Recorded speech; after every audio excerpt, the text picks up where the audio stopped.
All right. Welcome, everybody. It's great to see you. All right, welcome. It is so nice to have you here for our special tier list ranking show. This is going to be our ranking of Nicolas Cage movies. And on this tier list, we have all of them tonight. And I do want to just say hello to a few people before we start. Let's start with your J-Man, who was here from the jump even before the stream started, with a couple of quotes from Nicolas Cage, including, "You want to find an outlaw, you call an outlaw. You want to find a Dunkin' Donuts, call a cop." That's great. We have Diane in the chat. Welcome in, Diane. We have Scissorman51 in the chat. What's up, Cheeser? Happy Taco Tuesday to you too. Little fun note: if you're on the West Coast, Jack in the Box has free tacos for Tuesday tonight. So if you have the Jack in the Box app, go get that, because you can redeem 2 free tacos with your order. Pretty good. Javar, welcome in too. Good to see you. Shout to Javar. Hello, Mr. Davey, eat your sandwiches. Hello, Mr. Javar, composer of music. Nice to see you. Oh, J-Man, thank you for the resub too. And King Downbreaker, our mod here tonight. Thank you so much for joining us once again, King. Shout out to King as well. J-Man, camper extraordinaire. Oh yeah, I love it. And thank you for your 4-month resub with Prime, J-Man. So it's good to see you. All right, so we are here. Let's do this. I do want to now welcome our guests joining us via audio. It's our good friend Chris in Georgia, who you know from the Sandwich Corner, our YouTube / Spotify podcast. Chris, welcome in. How's it going tonight? It is going well. How are you, Dave? Doing great. Now, I do want to give Chris a lot of credit. The idea for a Nicolas Cage tier list started with our friend Chris. He had asked me in a text, "What is your favorite Nicolas Cage movie?" What a question. I didn't know the answer because there were so many good ones. So from there, we had conversations, and I'm like, we should just rank them. We just kept talking about it, and we were doing our NBA shows, and we were like, maybe this would be a good idea. So Diane says, how many days are there to Halloween? I mean, there are a lot, right? Like, there's so many good ones. Chris, I thank you for the inspiration. This is a terrific idea. And first, I just wanted to chat with you about about Nicolas Cage's career. It's been tremendous. Like, it's spanned an extremely long time. I found out that this year that he turned 60. What a run. Like, he's been in the game for such a long time, and I guess in a lot of ways is still in the game, right? So Chris, I appreciate you for reminding me about Mr. Cage's incredible career. Well, don't thank me yet, because I may have come up with this idea, and I have very, very, very little to add to it, unfortunately. I mean, I think he has 160 movies credits on IMDb, which means, Dave, we could do a whole podcast on the work of Nicolas Cage doing one show a week. And it would be over 3 years long. Yeah. Just think about that. Like, if we watched a Nick Cage movie for every week and did a show on it, we'd be here for like 3 years. Oh my gosh. Can you imagine that? That's crazy. That is crazy. It's an incredible, very few people can be that prolific in getting movie roles for such a long period of time. And even staying relevant during the majority of that time too. It is a really remarkable run. We have some great. Definitely, yeah. I mean, you think about it. He's been doing films since the 80s. Yep.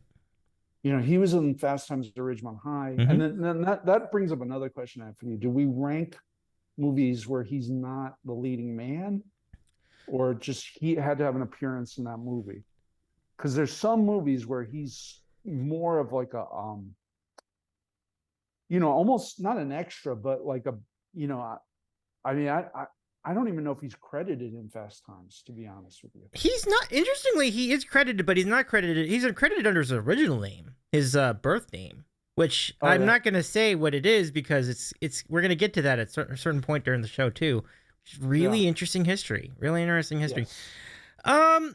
Looking at the tier list myself, I'm looking at what's on there. At least I don't see Fast Times on there, so that implies that it's only going to be roles where he either had a starring role or he had a big role. So not precisely a starring role necessarily, maybe a co-starring role, or a supporting role. But generally speaking, these are movies that where he's had a starring role. So if he was just a bit player, probably not going to be on this movie on this tier list. Okay, because yeah, I gotta say, like most of his movies, he's the leading man. I mean, it's very mostly early in his career, he was doing things like Valley Girl and Fast Times, where he wasn't, first or second build in the film. Right. Right.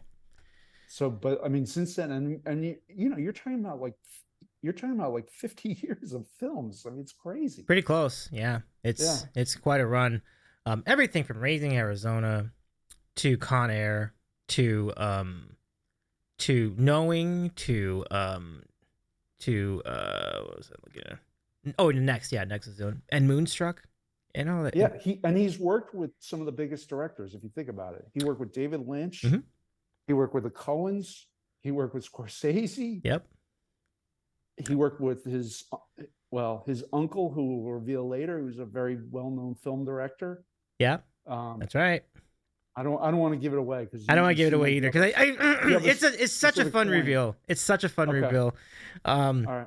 But I have prepared. I have prepared a Nicolas Cage trivia, and if we get a hype train later, we can unlock that trivia, or we'll do it a little bit at the halfway point of our program. So whichever comes first. Let's catch up on chat. We have a lot of cool people in our chat tonight, including Scissorman, and I mentioned King and Diane, and J-Man and Javar. J-Man says, you take the good, you take the bad, and there you have a Nicolas Cage movie. Scissorman's comment is gold, though. Was Nicolas's hair real in Con Air? You know why that's a great question? Because you ever see how long it is? That's a great question. Yeah. Diane says, or is Nick Cage like John Cena? Can you not see him? Yeah. It's pretty amazing stuff. Pretty amazing stuff. So folks, let me go present to you the tier list. Here it is. These are the notable Nicolas Cage movies, pretty much all of them. I mean, if I'm just counting it, if there were 10 on each row, right? Like 1, 2, 3, 4, 5, 6, 7, 8, 9, 10, 11, 12. It's actually more than 10. And so 1, 2, 3, 4, 5, 6. So yeah, you're looking at 72 movies at least on here. So we don't want to go through them we don't want to take too much time at any one of them because we do have to be mindful of our own time slot. Yeah, Jamie says Face Off. Yeah, I was telling Jamie about Face Off. Jamie, good to see you, by the way. Welcome in, Jamie. Big shout out to Jamie. Face Off is a wild movie, y'all. It's a wild movie. And and I think the other thing, Chris, before we start, isn't it interesting the wide range of movies that Nick Cage has been involved in? I mean, this just shows you how versatile an actor he really has been. Like, he has done literally everything. Like, I mean, romantic comedies, he's done action, he's done adventure, sci-fi, thrillers. He's been a good guy. He's been movies. What was that? Superhero movies. He has absolutely done superhero movies. Yeah, I see one. I see one on the board. Kick Ass. Like, that's a big one. And also Spider-Man. Spider-Man. He did the voice on those animated Spider-Man movies. Oh yeah. Across the Spider-Verse. Good call. Yep. That's a good call for sure. And I was thinking of Gone in 60 Seconds, which is just a really, really fun movie. And just take it from there. It's great times. Javar says, we need to watch each full movie before rating. Hope you got lots of popcorn. Yeah, it was like Chris is right. I have not watched most of these. I mean, I feel before the show, I was watching, just to give you a sense, I was watching, what's the treasure one? National Treasure? National Treasure. Yeah. And I felt like I was cramming for a college course, like where I would be reading a book. Yeah. Like the day before, I had to write an essay on it. And so I apologize. I'm woefully unprepared for this. There are a few movies that I can speak about, but I'm going to have to depend on you, Dave, and the audience here. Yeah. I mean, and I apologize too. I've only seen a fraction of all these movies on this tier list, but let me show you the categories tonight. We have the S-tieriest of S tiers. Like the S-tieriest of S tiers right here.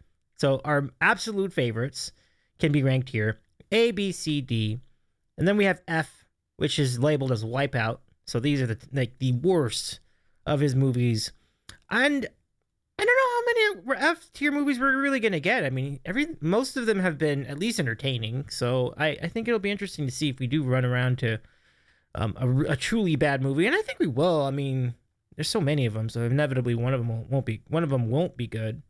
And then anything that none of us have seen, including the people in the chat, we'll put it in the haven't seen it list, which is couldn't find it at Redbox. So, all right. So here are the movies. So many movies. I think I'm gonna try to go in alphabetical order as best I can.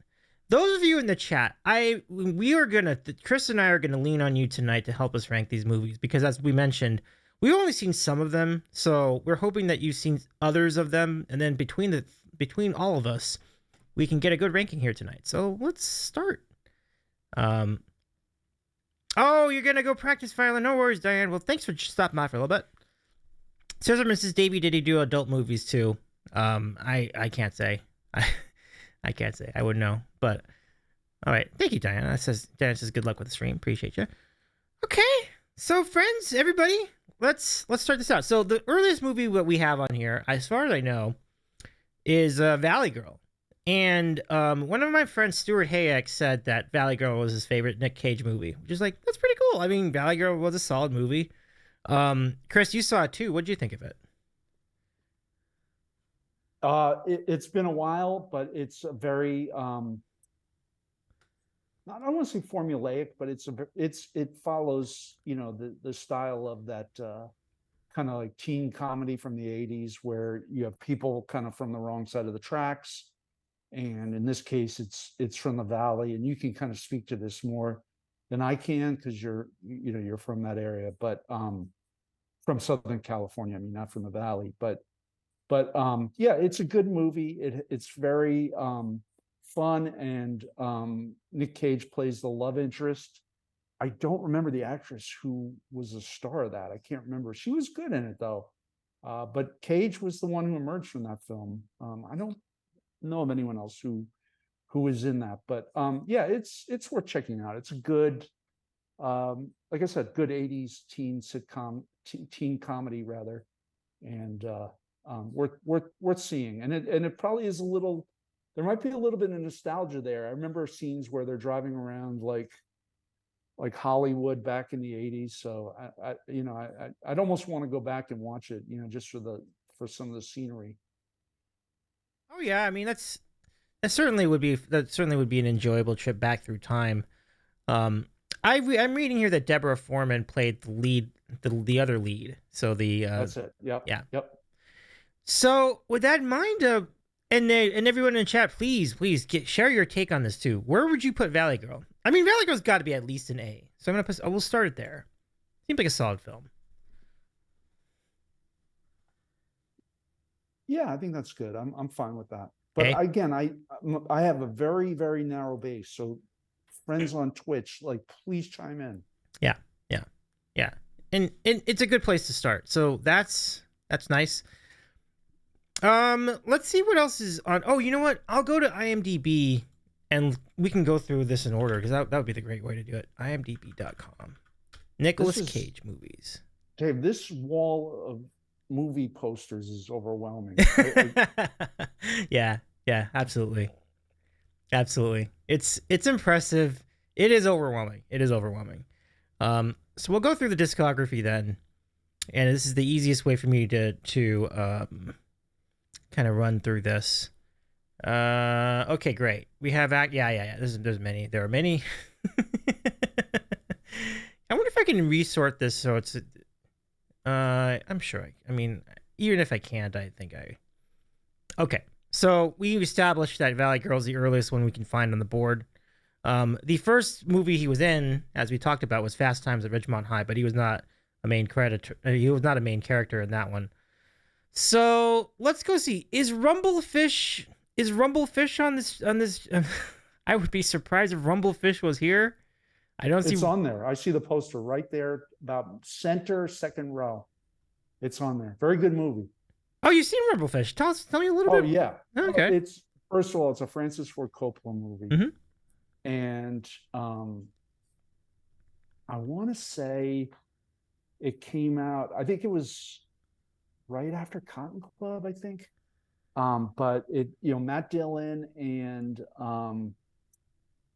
what's the actor? Mickey Rourke are the two leads, and Cage is kind of like one of their buddies, and it's about these kids growing up in Oklahoma, and they're just kind of on their own, and uh, they kind of hang out in these gangs and stuff, and it's sort of like a day in the life, but really really well shot, and the soundtrack is by Stuart Copeland, who was from the Police, um, and definitely holds together. I think it's excellent.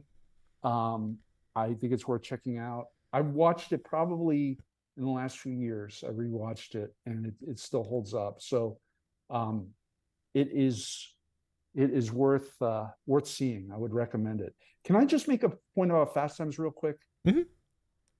One thing about that is you had now that was a movie where you had guys who would become stars in that. And I'm not just talking about, I'm not talking about, I'm talking about like Forrest Whitaker has a smaller role in that, but again, went on to become a bigger star.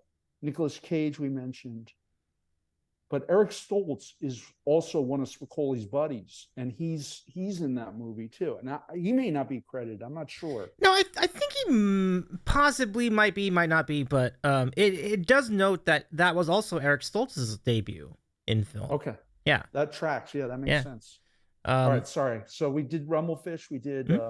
Oh well, Did you want to add where anything did about we? Rumblefish? Well, I have never seen it, so I have no idea. So, Oh, how would you I don't rate? know. I'd rank that pretty high. I'd put that as a B probably. Yeah, B sounds solid. Okay. And anybody in Yeah. chat, let me know if let us know if you agree, disagree. Would you want to bring it up higher, put it down lower? We're glad to accommodate all of your opinions here.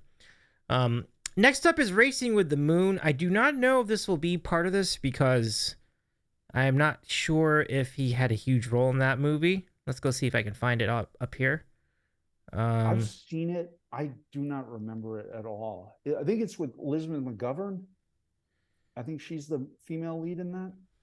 Do I have the right movie? I would. Well, I mean, And I would take your word for it, but let me see. isn't Penn in that? I think it's Penn Sean and Penn is in that as well, and yes, Elizabeth McGovern. You got it. You got it on the nose. yeah. Yeah. I saw it a long time ago, Dave. It's been a while. It's about, I think it's about two buddies and one guy Mm-hmm. gets his girlfriend pregnant. But it's been a long time. I can't really speak to that. So if anyone has any thoughts about that, definitely chime in. Absolutely. And Racing to the Moon is here. Okay. So now where would you put it compared to Rumblefish and Valley Girl? I don't know. I probably put it a notch below, but again, I'm going on memory from when I was like a teenager Yeah. watching that. So it's been a long time. So yeah, Yeah. maybe in the C group. I don't know. Where would you put it? I don't know. I've never seen it, so Oh, okay. I'd All have right. no opinion on that. Okay. So this is well, I really appreciate it. This is already like this has been a huge help so far. Well, I've seen some of these random ones too. Like Yeah. there's some I haven't seen. I'll give it away, but like some prominent ones. Like I mentioned, National Treasure, but I have seen Drive Angry several times, and I've also seen uh, what's the one with I'm trying to remember. Sorry, it's on this list. I'll find it, but yeah, I've seen some real random ones. Very good. Now, Oh, and regarding not Wild at Heart, the Bad Lieutenant remake too. I saw that. Mhm. It's been a while. Yeah, it's been a while. Now, with regard to Rumblefish, so Francis Ford Coppola is the uncle of Nicolas Cage. How about that? Yes, So yes. it's pretty well known at this point, I think. So figured that was a fun fact to refresh everybody with. So Definitely Hollywood royalty, right? I mean, mhm. as much as you can get. Like, and also was married to Priscilla Presley, right? Oh yeah, yeah, for a little bit, yeah. Yeah, the late Priscilla Presley, I should say. Good times. Okay, so next up in the timeline, we have the Cotton Club. Let's see what we were the Cotton Club would rank. Has And that anyone? was another Coppola movie. I have not seen that. Okay. That's Um, another Coppola film. the Cotton Club. Well, let's go see. So let's read a little bit about the Cotton Club then. Um, so the Cotton Club. Oh, let me get a movie over here. um, so I will. Oh, fine. I'll move both of you over here. Okay. So the Cotton Club, Chris. Let's find out about the movie. So it's about a New York So club. Wow. yeah, it's Harlem back in the 30s. Yeah. Yeah, yeah, yeah. It says it's the Harlem Jazz Club in the 1930s. Okay. Has Richard Gere, Gregory Hines, Diane Lane, and Lonette McKee. Bob Hoskins too. Wow, it's quite a cast. Um, I yeah. think it was kind of a bomb. I know I'm not speaking to the quality of it, but in terms of the budget and the actual box office, I don't think this did very well. And I think this like was damaging to Coppola for a little while. Oh Yeah, yeah. it took him, yeah. But I've heard it's actually pretty good, but I have not seen it, unfortunately. It's said that it's been said to have a 74% rating on Rotten Tomatoes. So, Mm-hmm. um, Yeah, and that tracks with what I've heard. I mean, I've heard it's actually pretty good, but okay. So I maybe just don't think it did very well. I don't I don't think a lot of people are going to remember that one. So we can take their word for it and put this as a B, maybe a C, C plus. I don't know. So let's go look for the Cotton Club first, and then move this onto the list. Um, yeah, this is the easy part of the stream. Like this, it gets tougher when we get to the more recent history. And then like after like 5 of these, it's gonna get even easier because that's the movies like I remember. So you'll see what we're going. And Bad Lieutenant remake, there it is. I see that. Um, okay, let's see. Cotton Club should be on here if we're going to get into these situations. Sometimes it's just like I can't see it, but I think it's here. Let me see. Is it towards the bottom? Maybe is Vampire's Kiss next. Boy in Blue. Peggy Sue got married. We're gonna get to that later. Um, let's see. Does anybody in the chat see it? I don't see it here. I mean, it does seem like more of an ensemble movie too, so maybe that won't register on this chart. So maybe it's not here, but we'll remember. We'll go if we do see it later. We'll just re-rank it. It'd be fine. So, let's just skip it for now. Okay. Next up is Birdie. Now that should be on here. I did see the poster for Birdie.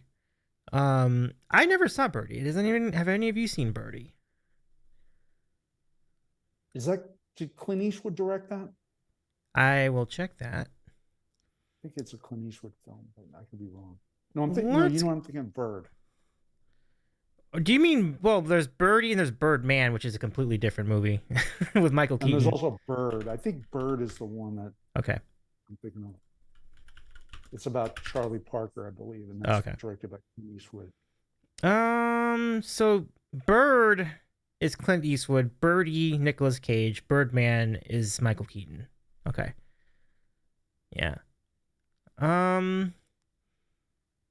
It focuses on the friendship between 2 teenage boys, Birdie and Al Colombato. And the story is presented in flashbacks with a framed narrative. About and then they were in the Vietnam War. Okay. Yeah. So it's not probably wasn't a huge movie release. It doesn't look. Yeah, I don't really know. I don't have a lot about this one. We just, you know what? All we have to do here, this isn't too bad. We'll just put it under we haven't seen it. So let's go. I don't think Birdie's. I thought I saw a poster for Birdie. There it is, right here. So if you haven't seen it, I haven't seen it. We couldn't find it at Redbox, so we'll go ahead and put that there. And meanwhile, like you're putting in we should mention there you can't find anything at Redbox anymore because they shut down they shut it down. The other day. There's a little bit of a tribute to Redbox because like I saw the news the other day. I'm like, yeah, no more Redbox. kind of a bummer. Well, actually, we saw that together. It was all over the Discord, right? So, all right, that's how we both found out about it. So yeah, bummer. Yeah, Redbox is kind of an interesting, you know, it was an interesting alternative option. All right, so let's continue. We had covered Birdie. Now we're up to The Boy in Blue. This does not have nearly as good ratings. This appears to be a terrible film based on the IMDb rating. Does anyone want to? Is anyone familiar with The Boy in Blue? That's this one.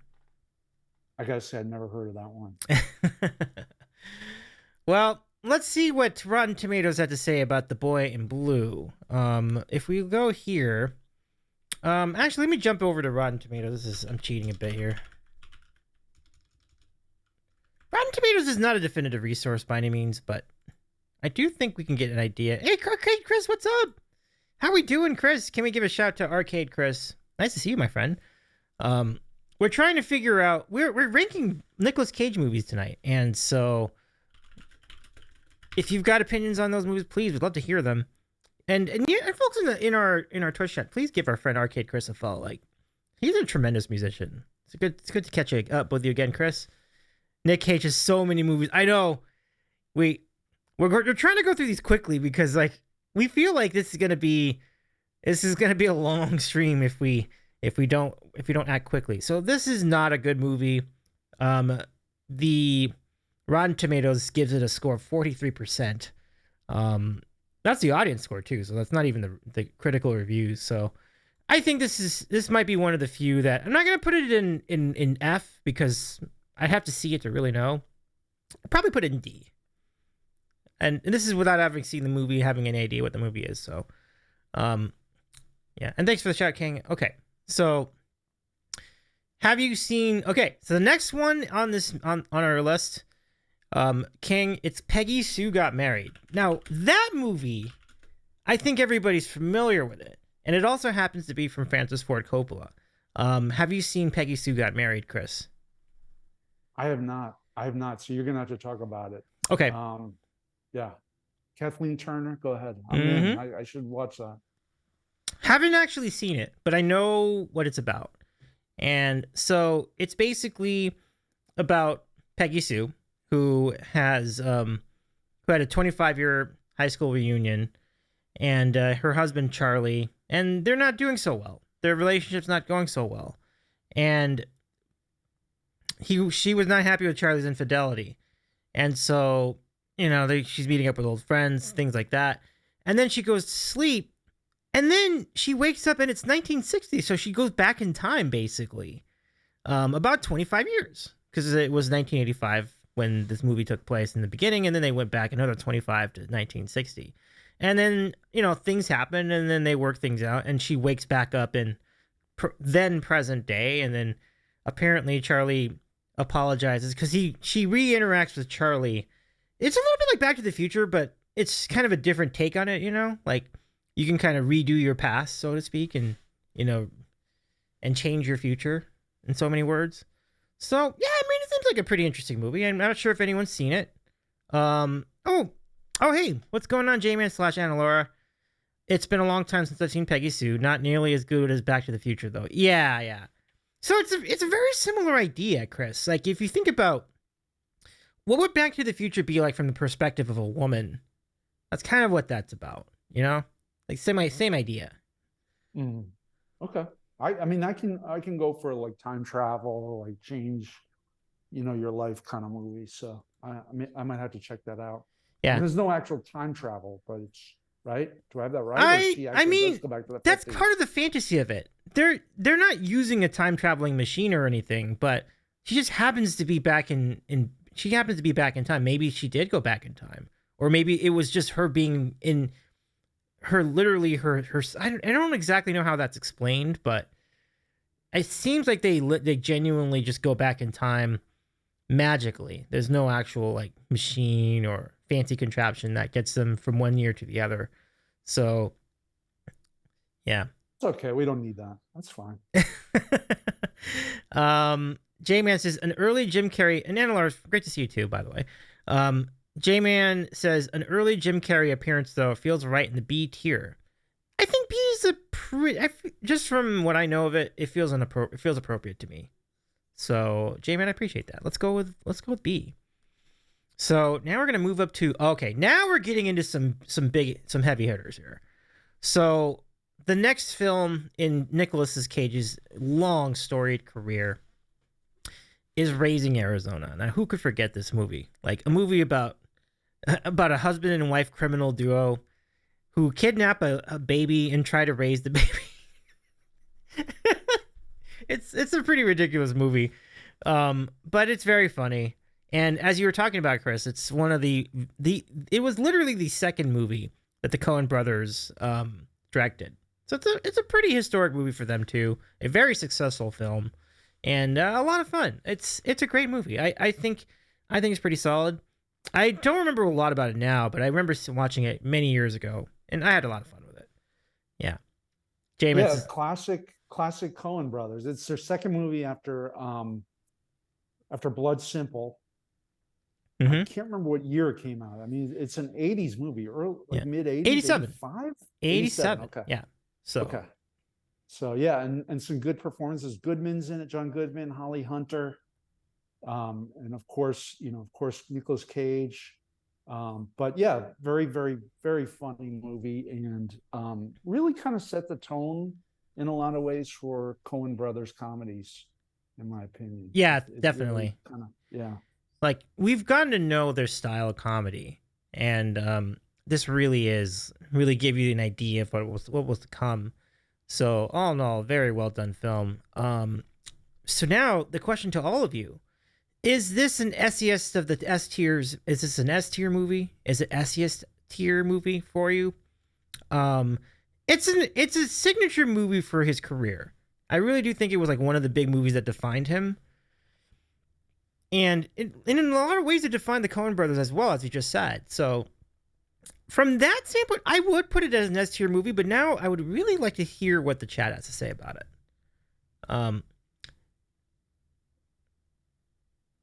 Though it's not my personal top 5, says Anna Laura, but I know it's an objectively great movie.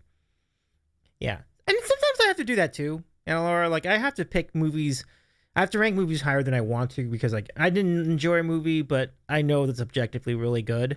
You know what I mean? So that's definitely a thing that happens to me as well. Also with music, like there's certain albums like everybody like this is a great album, and you're like yeah it is, even though I didn't personally enjoy it as much, but I understand how important it was. So I think Raising Arizona is definitely there because like certainly once you get past all the action. This is one of the first movies you'll think of when you think of Nicolas Cage. Now, the next one actually came out right after this. Yeah. Oh, thank you, Anna Laura. Anna Laura says I support your S tier choice for sure.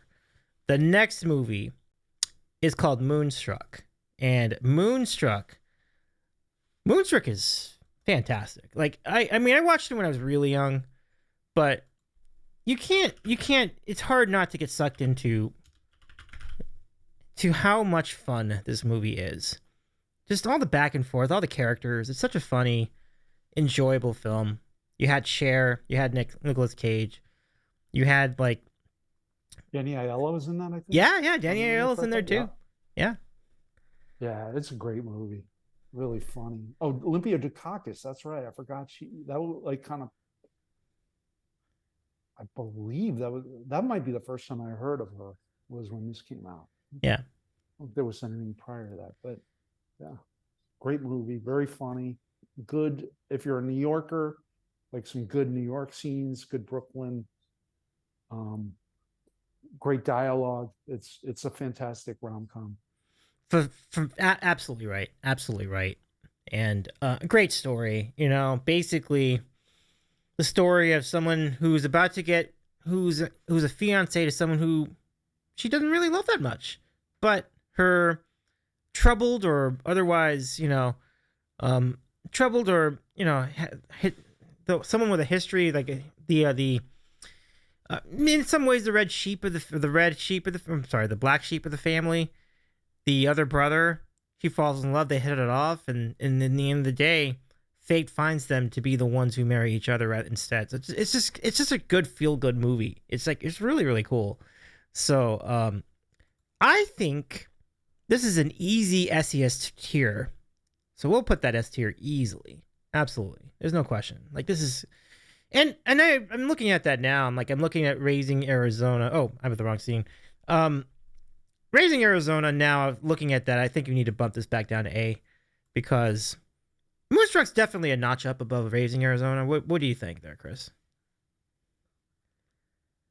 Well, personally, I would put Moonstruck above it, but that's fine. I mean, No, that's what I'm saying. Like we would put Moonstruck above it for sure. That's no, I mean, I would put Raising Arizona above it. Oh, I'm you? more of a Oh, okay, Yeah, okay. yeah. I didn't know that. Oh, I'm a huge Coen Brothers fan. So, but I mean, that's fine. Well, You know, let's put them both up there. I mean, that's kind of my first instinct anyway. I think that's fine. We'll go ahead and do. We'll put. I think they're both definitely movies that have one stood the test of time, and I think well written films, right? And as you said, the directing in both are pretty dang good. yeah, it's Norman Jewison did Moonstruck. Yeah. I just saw that on the Wikipedia you had open. Yep. I did not remember that. So Yeah, pretty impressive credits all the way around. So Nicolas Cage is off to a really great start. I mean, look at all these rom-coms he's been involved in, all these like fantasy movies. You're like, cool. He's gonna have quite a career. He'll be the Keanu Reeves of the '80s. Well, it gets interesting. Let's go to the next movie, which is Never on Tuesday. I don't know if Never on Tuesday is on this thing. If it's not, I'm gonna just move on because it was not well reviewed. yeah, I've never seen that, nor have I heard of it. So yeah, not familiar. I think we'll skip that. If we do run into it again later, that's fine. Small uncredited role, says Jamin. Okay, so then we will skip that for sure. Gibson Lens, good to see you. Welcome in, Gibson. Can we give a shout out to Gibson Lens? Nice to see you. Gibson says, I'm weird. I watched Moonstruck for the first time this year. I didn't particularly like it. Oh, okay, well, that's all right. I mean, not everything's for everyone. It's all good. I mean, respect to you on that. But yeah. Let's go take a look at the next movie then, which is Vampire's Kiss. I know nothing about that one. That movie came out in 1988. I'm checking to see if Vampire's Kiss is on our tier list. Hard to tell from this. Let me see.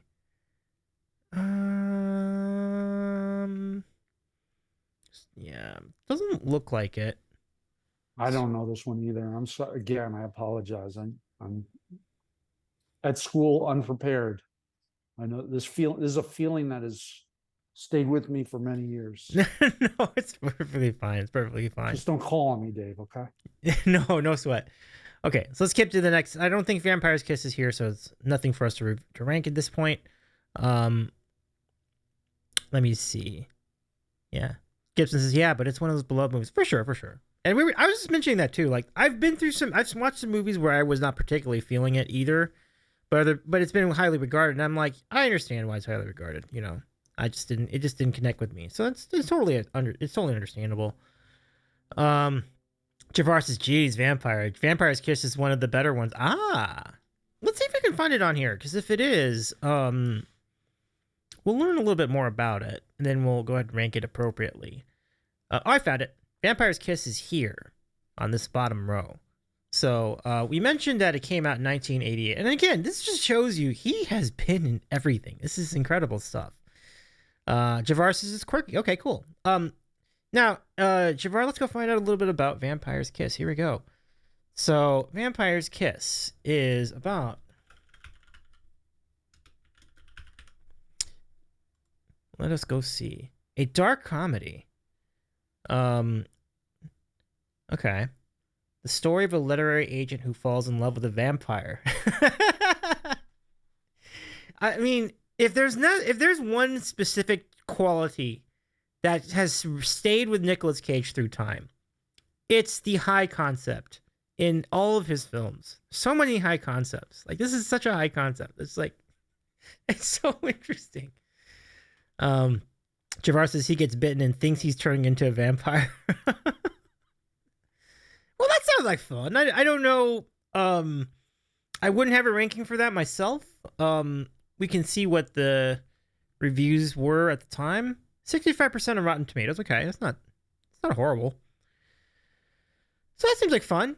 Chris, just based on that, I mean, you haven't seen it, right? You will not have. I have not seen it, Okay. but it has kind of piqued my interest because it's a comedy about vampires, so Yeah. it sounds pretty up my alley. Yeah, I hear that. I hear that. Javar says it's definite Nicolas Cage classic quirkiness. Absolutely. Absolutely. So Javar, since we're the one who's seen it out of our group, what's your ranking for the movie? You can select S tier, A, B, C, D, or F, which would be Wipeout. We'll stand by, see what you think, and if anyone else has an opinion, feel free to throw that in there too. But I love the idea of the movie. It seems like a good plot anyway. Like that seems like a fun plot. So I think at worst it'd be a C, but we'll see where Javar stands. It's been years, but I'd say at least a B, but that's just me. We'll give that to you for sure. So I'll move it up to B. All right, so Vampire's Kiss, we get to B. And we're going to move into 1989. And next up in Nick Cage's in filmography is Time to Kill. Not to be confused with A Time to Kill, which is a completely different movie. Released in a completely different year about a completely different thing. I cannot say whether Time to Kill is here. So that's the first thing I'm going to do is look it up and see if it's here. If it is not, then I won't. We'll just carry on. Let's see. We have Willy's Wonderland, so no. Not in that row. Yeah. I don't want to spend too much time doing that because I know there's so many more movies to come, so including Never on a Tuesday, which I think is we skipped over that. Oh, Never on a Tuesday or Never on Tuesday. He is Man in Sports Car uncredited. Do we count that? Apparently we count that. I don't know.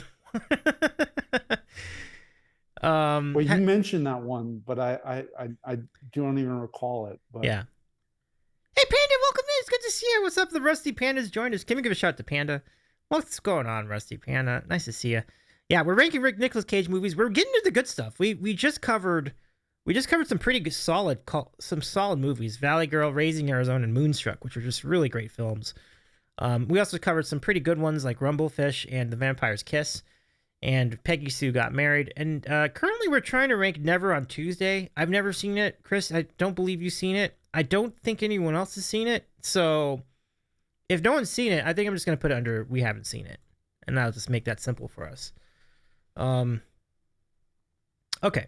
We have Wild at Heart and Firebirds. I see Firebirds here. Let me see if Wild at Heart is on our tier list. It's on the top row, sort of towards the middle. Oh, okay, there we go. Right next to Bad Lieutenant. You notice you may remember you probably noticed that some of these posters are redone for DVDs. Like these are like reworkings of the poster art for DVD release. That throws me off a lot because like I can't tell what year the thing was released based on that. So I just have to read the title of every one of these so I can figure it out. So yeah, I don't think that was the original poster. Oh, absolutely, it was not. Absolutely not. It looks like a remade. Yeah. Redone poster. To give you an idea, like if you go here, Wild at Heart, if that's Vampire's Kiss is so this is the Wild at Heart movie. Yeah, Wild at Heart is the one I really wanted to go back and rewatch, and it's not streaming anywhere, and I do not own it. And it is a David Lynch film. It's probably came out, if I had to guess, I think it was after Blue Velvet, I want to say. I think it actually might have been after Blue Velvet. I'm not sure. Although around the same time. I'm gonna have to scroll up and see where Blue Velvet was. But it must have been after. Yeah, I mean, I'm not seeing Blue Velvet here. Maybe Blue Velvet is not Nick Cage though. That's the thing. It's a. Oh, okay, got it. Yeah, that's a. Yeah. It is a another Lynch movie though. And yeah. I'm pretty sure this was their follow-up to Blue Velvet, and I've seen it. It's been a long time. It's about two, star-crossed lovers, and Mm-hmm. um, they basically they can't get a break. They're running away from home, and there's someone after them trying to kill them because the mom doesn't like the boyfriend played by Nick Cage. Laura Dern is the lead. I think Laura Dern and Nick Cage were in at least one other movie together, and I don't recall. And look at that cast, man. You got Yeah. Laura Dern. Defoe is the bad guy. Crispin Glover, Diane Ladd, um, Isabella Rossellini, Harry Dean Stanton, the late Harry Dean Stanton. Great cast. And MacGyver? it is Is that who that is? who? Is that the guy that played MacGyver? No, no, no, No, no. it's a different guy, right? He's been in a lot of stuff. Alien. He was Oh, in never mind. the Okay. first Alien. Yeah, yeah, Yeah. Great character actor. yeah. I'm trying to think. What was the Red Dawn? He was in that. He played one of the dads. Been in a lot of Pretty in Pink. I think he was the dad in that with Oh, nice. Molly Ringwald. But yeah, this is I recommend it. I definitely want to check this out. I want to get it for my collection because I do like Lynch, and Yeah. Harry so Dean I want to Stanton was rewatch in Kelly's Heroes, The Godfather Part 2. I didn't even see him in The Godfather Part 2. I totally didn't see that. But you mentioned Alien. Yeah, You mentioned Cool Hand Luke.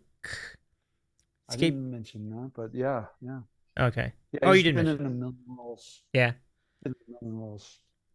Right on, right on. So this looks like a quality film. The IMDb rating for this film was 7.2 out of 10. So that's pretty good. So I think we should rank this pretty high.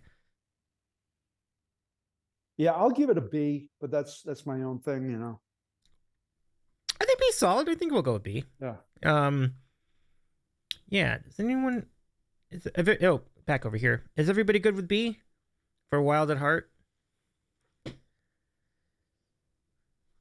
Let us know. Let us know. Yeah. We can always edit it later too, right? Yeah. These aren't set in stone. All right, cool. Core. Oh, we can always change it, and we typically do with the tier list rankings.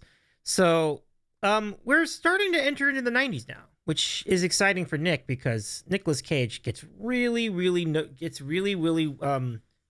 in the 90s. Though at this part of the 90s, he's still kind of that quirky, romantic comedies, like wide range of movies, drama, comedy, that sort of thing. Action hasn't really entered his lexicon yet, but it's coming. In fact, actually, this might be one of his first notable action roles, Firebirds. Never seen it, but it doesn't look like it was very well reviewed. So, what does everyone think of Firebirds? Have you ever seen Firebirds? I have not seen it. I don't even recall the name. Firebirds. It came out in the early 90s. Yeah. I don't remember. Who else is in it? Let's go see. Back to here. Firebirds. I have to do it with 2 words. Oh, it looks like Sean Young, Tommy Lee Jones. Interesting. Yep. No, I don't know this movie though. I don't think I've ever heard of it. Yep. J-Man corroborates. Cage is cast as a helicopter pilot attempting to dismantle a drug cartel in South America. Jones plays his pilot instructor and senior-ranked military officer during his flight training, while Young portrays his love interest. Yeah. Now, Sean Young has had some awesome roles throughout the 80s and 90s, so that's a pretty cool cast. Yeah. So yeah, I've never seen it. It doesn't mean it was a good movie though. It's just hard to. So if no one's seen it, has anyone seen it? Does anyone have an opinion on this film? We'd love to know. We'll go back and give this a look. So you obviously A, B, or C are not going to happen. It's either going to be D or maybe Wipeout, or maybe you just couldn't find it. If no one's seen it though, I don't think we can really rank it appropriately. Yeah. Annalore, do you have anything on that one? Never seen it. Okay. Yeah. I mean, the principles are great, but who's to say that it was necessarily a good movie? So we'll just give him the benefit of the doubt, and we'll just give it a we haven't seen it, so we'll go with that. Okay. And sometimes, even if you haven't seen it, as long as you know that it's gotten pretty well reviewed, and you know it's a really good movie, it's well acclaimed. Even if you hadn't seen it, I can give it a proper rating based on that. But this is a movie that's not well known enough for us to do that, so we won't. Okay. We are now up to 1991, so we've covered the first decade of his career. This is good. Like, we were making good time. Like, that's pretty good. Oh sheesh, it's already okay. Oh man, Chris, we could be here a while. I know we're an hour in and we've gotten nowhere. So if we've not seen it, can we maybe we should just move along, you know? Yeah. I mean, I don't want to preclude anyone on the Twitch from chiming in, obviously, but yeah, I think that's a good call, because we're gonna get to a lot more memorable ones, a lot more familiar films. So the ones that aren't that familiar, we shouldn't waste our time with them.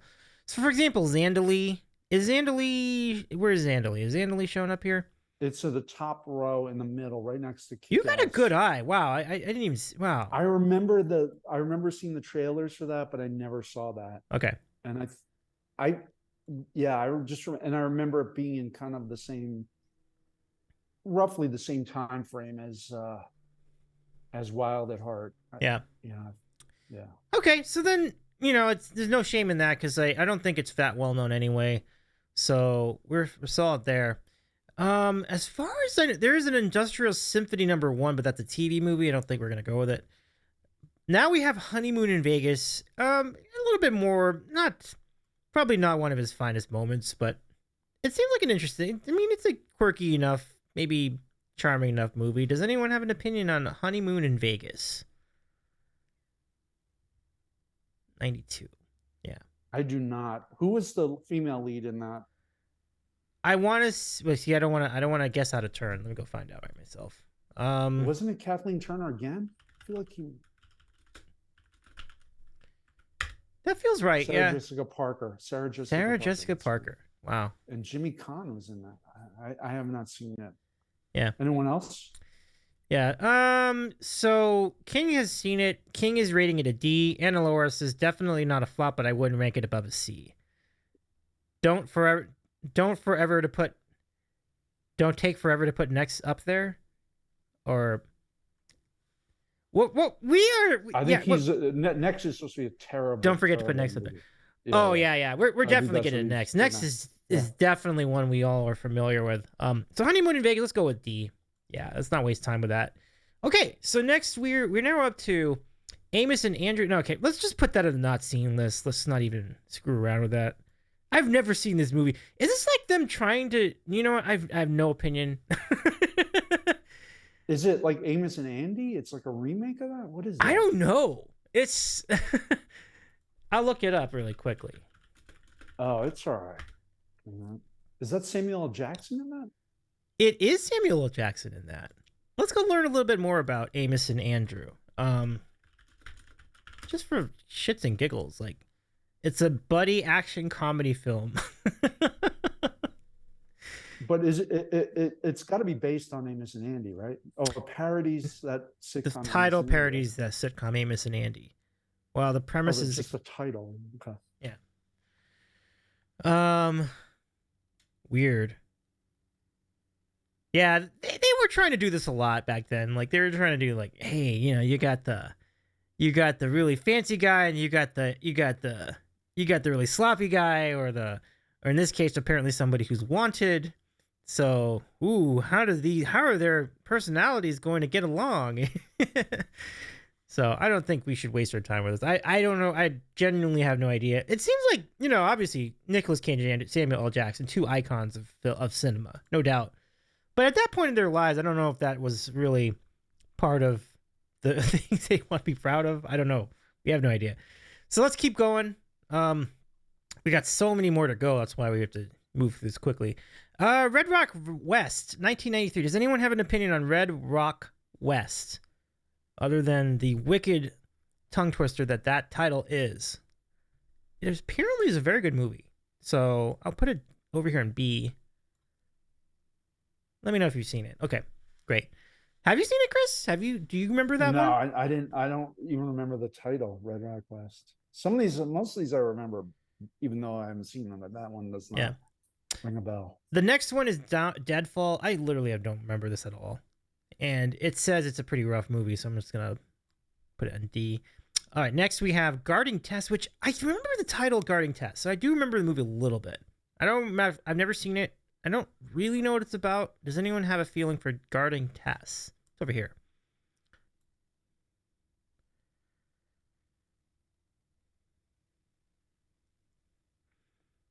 Going once, going to Chris. Nothing. Yeah, I'm not. I don't have a help on Garden Test. I don't remember that one. I think if I were to put a ranking on it, I'd put it at C. But again, I don't even have an idea of the premise or whatever. So I'll just put it not seeing it. We haven't seen it. Okay. So that puts us all the way up to 1994. Wow. Guarding Test was well acclaimed at the time, but it's kind of forgettable personally. Oh, okay. So now Laura has an opinion. Oh, that's great. So judging from that, I'm going to put it at C. Because I feel like that's about, like, not great, not horrible. Seems about right. So we'll put it at C. Thank you for your opinion, Anna Laura.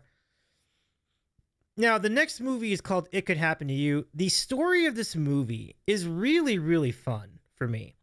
So it's about a cop who is out not having doing so well with his I guess either not doing so well with his wife. Yeah, his wife is not is like a materialistic, not selfish individual. And so he's at like a diner or something like that, having a meal. And then the lady there who was serving him, who was played by, trying to remember who it was. But I thought it was. I'm not gonna say if I don't know. So let me just go ahead and just jump in. Oh, Bridget Fonda, yeah, Bridget Fonda, yeah. This is such a cool idea for a movie. So the cop is low on money, right? So he's like, "Look, I'm sorry I can't tip you, but May, listen, I'll tip you double the next time, or I'll tip you a share of my winnings in the lottery, like as a joke." He wins the lottery. He gets $4 million, so he gives half of it to the waitress, and then all sorts of things happen from there. They invested in things, and then they're trying their spouses are trying to get the money from them, and it's a really fun rom com. I do think Anna Laura's comment, which is definitely A if not S in my book, I would very much endorse that. Chris, have you seen this movie? Do you know this movie? It's been a while, but yes, I do. I agree. It's good rom com, and also a little trivia based on a true story. Oh, An you're actual right. Yeah, yeah. cop. That's Yeah. It's that is actually based on a New York cop who, decided to split his winnings from the lottery ticket with his waitress that morning. that's fantastic. I just love that story, and so I definitely would put it in. I mean, I could probably A if I'm taking other favorites into consideration. So it's borderline S, but definitely A, and I definitely agree with that. I think that just seems like such a cool idea for a movie. I would like to see it. Now I want to go see it. Like it just seems like a really fun movie to go see. Okay, let's keep it moving. We got lots to come here. Okay, so we did Guarding Tess. We did It Could Happen to You. We have Trapped in Paradise, which I genuinely have no idea about. Does anyone know that film? I don't. Okay. I don't have a read on that one. It is a 1994 Christmas-themed crime comedy written and directed by George Gallo, starring Nicolas Cage, John Lovitz, and Dana Carvey. What in the hell? Yeah, I definitely didn't see this one. Oh my gosh. It just shows his rings, though. He's always been, he likes to do comedy. He likes to do everything. Yep. Comment from Breading and Frothing Slosh. Mandy Pig and Dream Scenario Alt S tier. That's all I have to offer. I heard good things about Pig, so we will when we get to that. I think that's probably good. I would happily just put them there right now, and we can debate whether to leave them there later. And as we get to them, we'll get to them. That actually will save some time too. So appreciate that. Dream Scenario. I don't know what that is on here. No shit. Wow. Brett's Pig made me cry like ugly cry. Never seen them, so no arguments here. Wow. Okay. So where are we at? Dream Scenario. I don't see it on the thing. I'm sure it's on there. I just have to go find it. But we'll get to that when we get to it. So let's get back to the timeline, and that's gonna get us up to Oh, we're getting into some pretty good ones. So we have now Trapped in Paradise is not. So let me just quickly get that out of the way. I don't think anyone's seen it. Has anyone else seen it? Never seen them? Okay, so Hannah Laura has not seen them either. So Trapped in Paradise. There it is. Yeah, never seen it. Let's just leave that alone. Okay. Kiss of Death. It sounds like a movie I should be familiar with, but I don't think it is. It's just because the title sounds like a really familiar. It's a familiar phrase. So,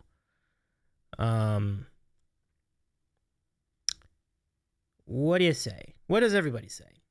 What do the people say about, if anything, about Kiss of Death? I don't have an opinion. If no one else has seen it, we'll just go ahead and put it as we didn't watch it.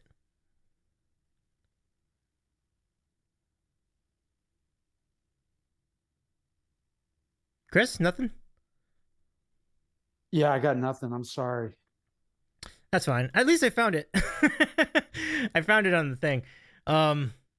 Okay, let's keep going then. Okay. So, Javar, have a good rest of your night. Good to see you, my friend. Thank you so much for hanging out. Brett says Matchstick Men was a lot of fun, but not S. Yeah, Matchstick Men. I've heard good things about that one. I'll get roll around to that one too. Okay. Another Sam Jackson one I haven't seen. Sam Jackson had a lot of like these like lesser known movies in the early 90s, right? Like his career path really started very humbly. And then eventually he started to become the superstar we all know him as today. And I feel like it started either with Jackie Brown. Which one came first, Jackie Brown or Pulp Fiction? I keep forgetting which Pulp one. Fiction came first, Okay. but he was in Goodfellas in 1990. Oh, that was true. the first movie I remember seeing him in. Yeah, that's a good where call. He played Stax, the getaway driver. Right. So I he was. Look, he was working with Tarantino and Scorsese from the jump. This guy. It's incredible career, and one of those.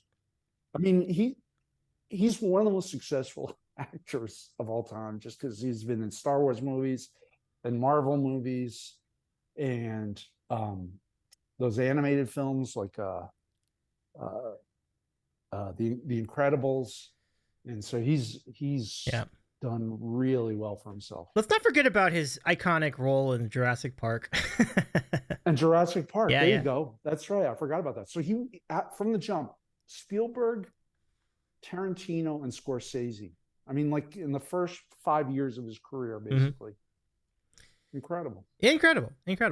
So now we're gonna get up to a really big one. Leaving Las Vegas. This is one of his most well-known films. And the story is very depressing, right? Like it's about a drunk who's really down on his aces and a prostitute who's also having a rough time. They connect. Well, what happened was like he was driving drunk, which is just this just gives you an idea how horrible this human being was, right? He's driving drunk along the freeway going from LA to Las Vegas, almost runs into this lady for hire, so if you will. And she gets mad, but then eventually it turns into a relationship, and then it just it gets into that. And obviously things do not end well for the main character, and there's just a lot of waves of emotions in this movie. It's a sad movie, but I think the acting is incredible. Chris, if you remember Leaving Las Vegas, what do you remember about it? Yeah, like you said, very sad. The opening scenes, he's in LA. I think he's like an ad executive or something like that, or maybe he's in some sort of creative field. He might be like a screenwriter, but they show him like going to like meetings and business type meetings, lunch kind of thing, and being totally wasted.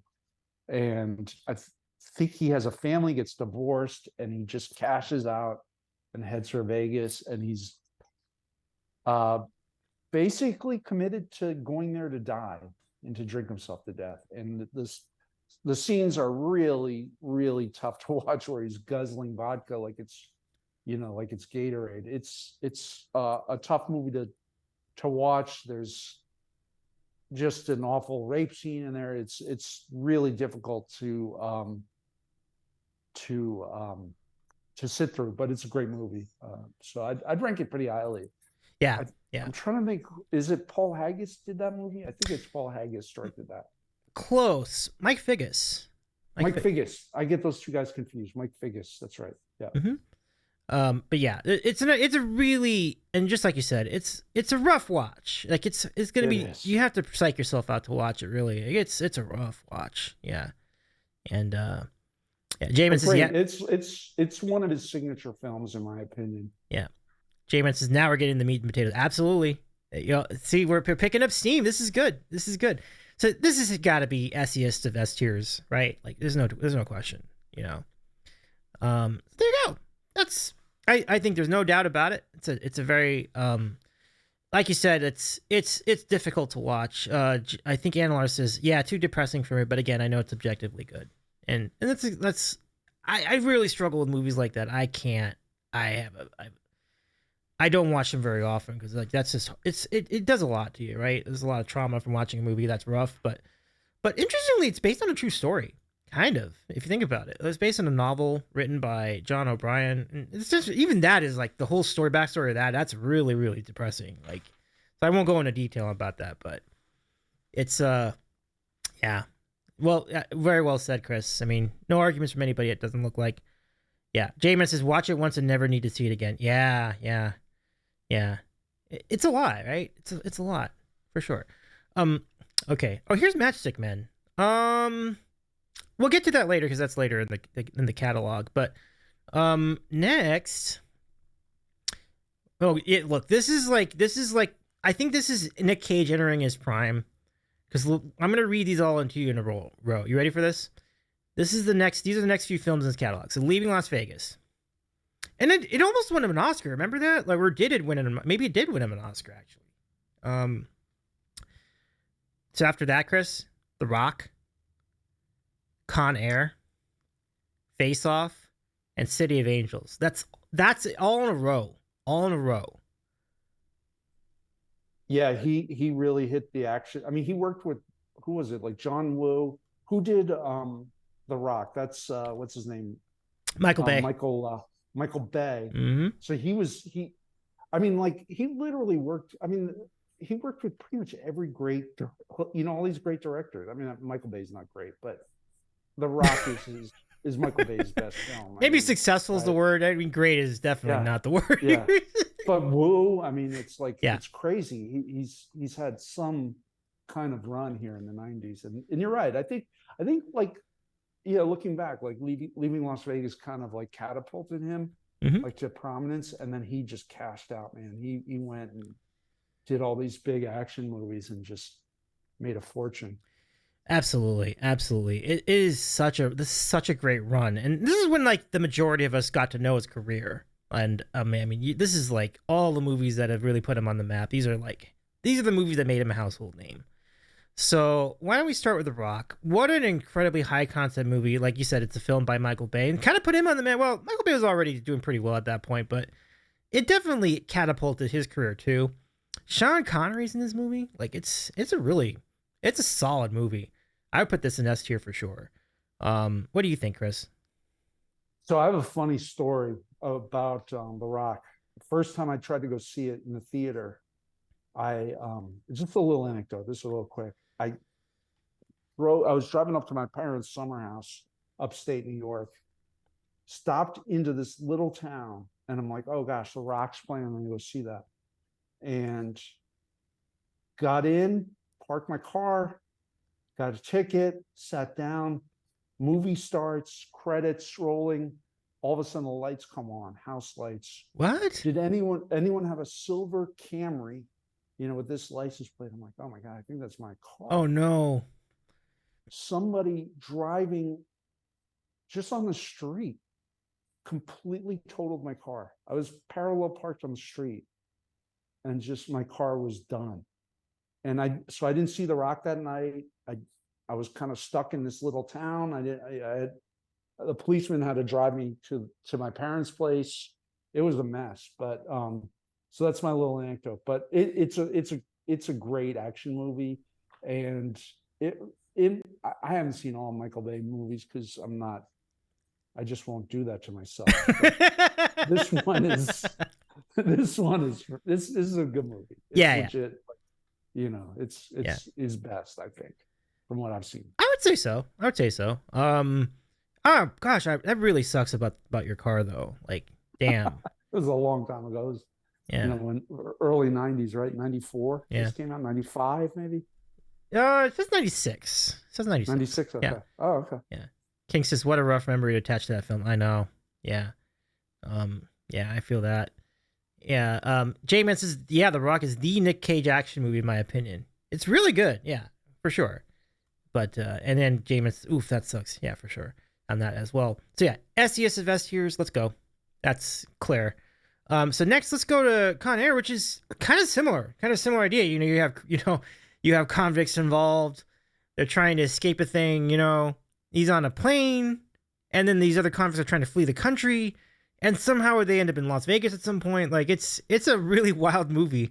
Different director, different people involved, but it seems like a fun movie. I would certainly put it up there. What do you think, Chris? I have not seen Con Air. I just couldn't get past the title. It's like the name of a hairdryer brand. And for some reason, I thought this was Michael Bay also. I haven't seen it. I'll check it out. I've heard I've heard good things. I'll check it out. It's funny. I did too, but I looked it up. I think this is another director, but there is an affiliate. West. It seems like there's a connector. I don't know what it is. Did Bay produce it? Maybe he produced it. Bruckheimer produced it, so maybe that's Bruckheimer. Maybe that's what it is. Maybe. All right. Yeah. J-Man says Con Air also great, not quite as high as The Rock. Solid A for me. We would be glad to take your thoughts on that. I do think The Rock gets to step up over Con Air as well. So I think from that standpoint, I'd probably put it at A. Yeah. The hair definitely boosts it. The hair boosts the film, no doubt. But I think we'll keep it at A. So cool. All right. Now next, we have Face Off. This movie is wicked, man. It's such a fun movie. I don't know how many of you seen it, but the idea of John Travolta's character and Nicolas Cage's character, and this is a film where Nick Cage plays the bad guy. So a lot of them, he's the good guy. This is the one where he's actually the bad guy. And so they swap places with each other. Basically, they swap their faces genetically. And then because the idea is like one of them needs to be the other one in order to figure out where a bomb is, but that's scheduled to detonate, take out Los Angeles. And it's like, but then the other guy, aka Nicolas Cage's character, wakes up with John Travolta's face. So now they're going after each other, assuming each other's identities, and they have just a crazy fight scene. This one's, as you said, this is directed by John Woo, a really great directorial effort by someone who's gone on to be an exceptional director. J-Man says Face Off is a fun, crazy movie. That's exactly what I would say too. That's the perfect description. It's so fun. It's such a wild movie. So, Chris, I don't know if you've seen it. I think you said you haven't, but I'm not sure. It's a nutty premise. Mike's face on Nick Cage, but I mean, it's a wild movie. It's been a while, but I do. There's some of these I definitely want to rewatch, and this is one of them. Yeah. There's going through this list, like there's like a lot of them I want to rewatch now. Like The Rock, Face Off for sure. This is an S tier movie for me. And okay, good. I'm not a fan. I don't think I'll get a lot of pushback on that. Certainly, maybe if there's pushback, it's going to be to A, which I'm fine with. But it's definitely a really unique concept, and I don't think it's really been explored a whole lot since that time. Yeah, Face Off is solid. Like a face transplant hasn't been explored a lot since then. Well, not for the purpose of an action movie. Like it's I think people figured that's been done, so we'll just do some other stuff. I mean, role reversals have been done, right? But not with like the city of Los Angeles on the line. It's like, it's pretty amazing, you know. This high stakes in these movies. Um, Jamie says, "I don't know what Mandy is." Has anyone else seen Mandy? Like, I I have not seen Mandy either, so it must be a relatively new movie. I'm not exactly sure. So let's go keep going through this run of unbelievable movies. So now we have City of Angels. The Rusty Panda earlier in the chat says City of Angels is top tier. When I agree with this, this is a movie that features Nicolas Cage, of course, and Meg Ryan, I think. And in this movie, in the movie, basically it's literally an angel. And people He's an actual angel in this, right? yeah, an actual angel. It's like looking over people, but the angel starts to fall in love with someone in the earth, one of the earthlings, and so he asks to be made into a mortal human being, and he's given that request, and then that's basically the story. It's kind of an amazing love story. Um, Pinball, thank you for your 34-month resub. Holy cow! Thank you. It's so nice to see you again tonight. Yeah, shout out to Pinball for sure. So yeah, I mean, I've got nothing further to say, but really great stuff, you know, Chris. What were your thoughts on City of Angels? I've not seen it. I don't know that one. You saw it? You liked it? Yeah, really great heart, really great heart, really gets at your heartstrings. I don't remember a lot about it, but I remember liking what I saw at the time. So, Pandas is so well written, and the soundtrack is amazing. Everybody Is knows. that the one with the Goo Goo Dolls? Yes, yes. I was just Yeah, I getting. remember Yeah, the yeah, music video to that, yeah. but I did not see the movie. That's the one. Yeah, the famous, the world famous Goo Goo Dolls song "Iris" is from this movie. So yeah, it's great. It's great all around. So we're gonna put this in S tier. Um, yeah. Jamie says Pinball hates John B. Ah, interesting. Goo Goo Dolls, Atlantis, etc. etc. Yeah, it was a really like if you go through the track listing of the soundtrack, it's exceptional. It's like it's really great heavy hitters of the '90s in there. So good.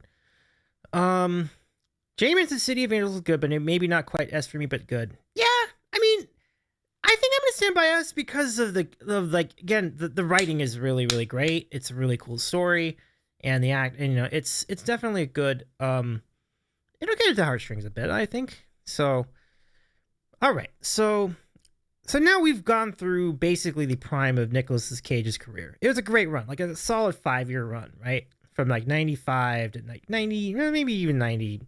I'll throw in 94 a little bit.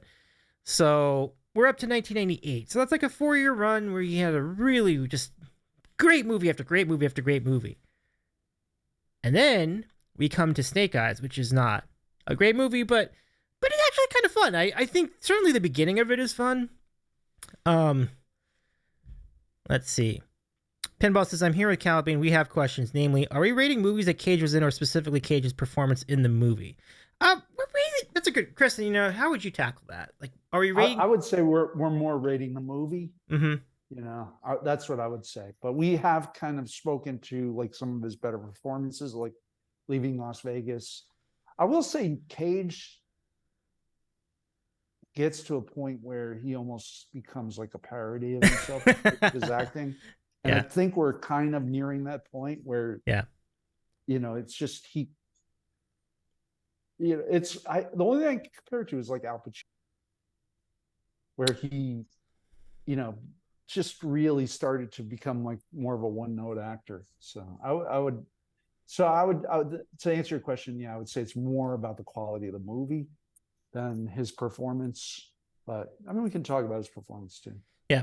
And I have been rating these movies on the based on how the movie was, so I'm also ranking it based on the movie itself. So, yeah. Let's see. And Pinball. Let's see. Yeah, Snake Eyes is a B-ish movie, says J-Man. Anna Laura says, to me, a good Nicolas Cage performance is obviously Nicolas Cage performance.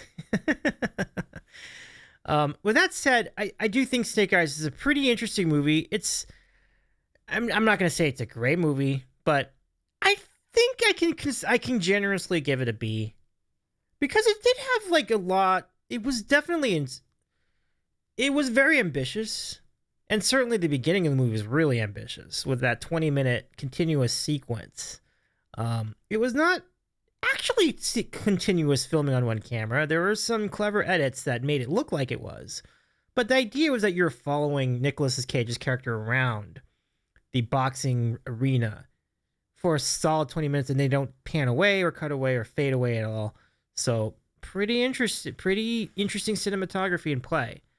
Can we get a little more volume on Chris? Much quieter than Davey. Oh, really? I shall turn you up, Chris. I did not know you were so quiet. My bad on that. Okay. It could be my headphones. I don't know. Okay, it's fine. I can adjust it though. So, anybody else with thoughts on Snake Eyes? I don't know.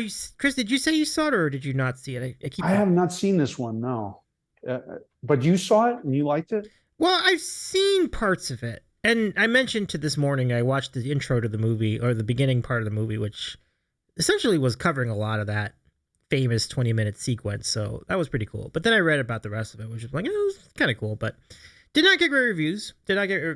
So I feel like it's up to the audience is only interpretation to really evaluate how good the movie was. But I thought it was fine. It was pretty good. I mean, yeah. Okay, cool. Thank you, Pinball. Thank you too. I'm glad to know we were able to improve that situation. Okay, so yeah, Snake Eyes, a little so-so, more or less. Next up is 8mm. I know of this. I don't know anything about this movie. Does anyone else know about 8mm? Now that's the one about the snuff films, right? And I'm trying to remember who directed 8mm. I gotta look it up. I have not seen it though. Someone else, I'm sure, here has seen it. Let's go see. It was Schumacher, Joel Schumacher made this. Joel Schumacher. The late Joel Schumacher. Yeah. I think he died last year. Yeah. If I'm not mistaken. Jamie, the Eminem movie's 8 Mile. 8 Mile. And then I remember another one. What's the one that Robin Williams was in? What was that one called? Like, it had another film term. It was like about 1 Hour Photo, that one? I think so, yeah. It's kind of gnarly. He was a very depressed character in that film, but it was, I was told it was really good. Yeah. It's a good movie. Yeah. It's so funny you brought that up. I was just thinking about that movie because it's about a guy who works at a 1 Hour Photo. So it has no relation to anything in modern time, except for the fact that, he's like kind of stalking his family. So it almost, there's like ties to like antisocial behavior on social media and stuff like that. So yep. I don't know. It might be worth a rewatch. Yeah, I think it's definitely intriguing enough where I want to at least see what it was about, just to watch it. But getting back to Nick Cage, couple points. Yeah, you're good, Jamie. It's all good. That's, by the way, I do want to watch 8 Mile at some point because I heard it was great. Like, I heard 8 Mile was an awesome movie. I'll definitely need to check it out. I could be mistaken. I might be swayed by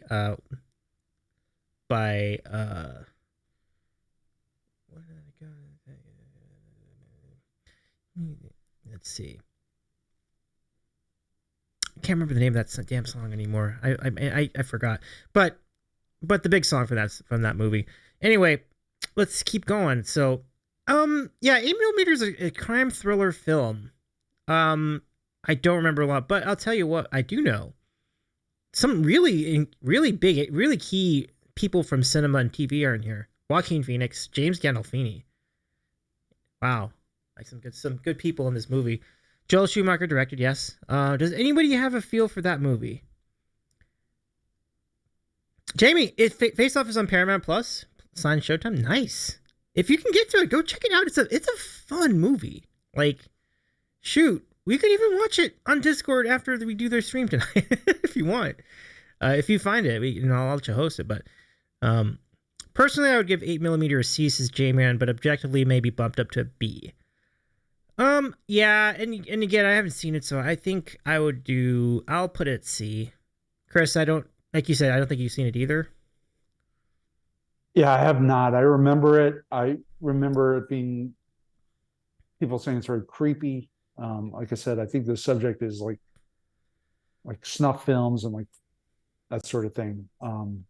But I can't speak to the quality of the movie. Okay. So I think that's pretty solid. Let's keep going. We're gonna go next to Bringing Out the Dead. I have nothing on this. This is 1999 when the movie came out. And This this is is Scorsese. This is a Scorsese film. really Yeah, yeah. So this is what I was saying. He worked with a lot of the greats. Um, I would, yeah. This is the one where he plays like an EMT driver, and he's seeing ghosts around the city.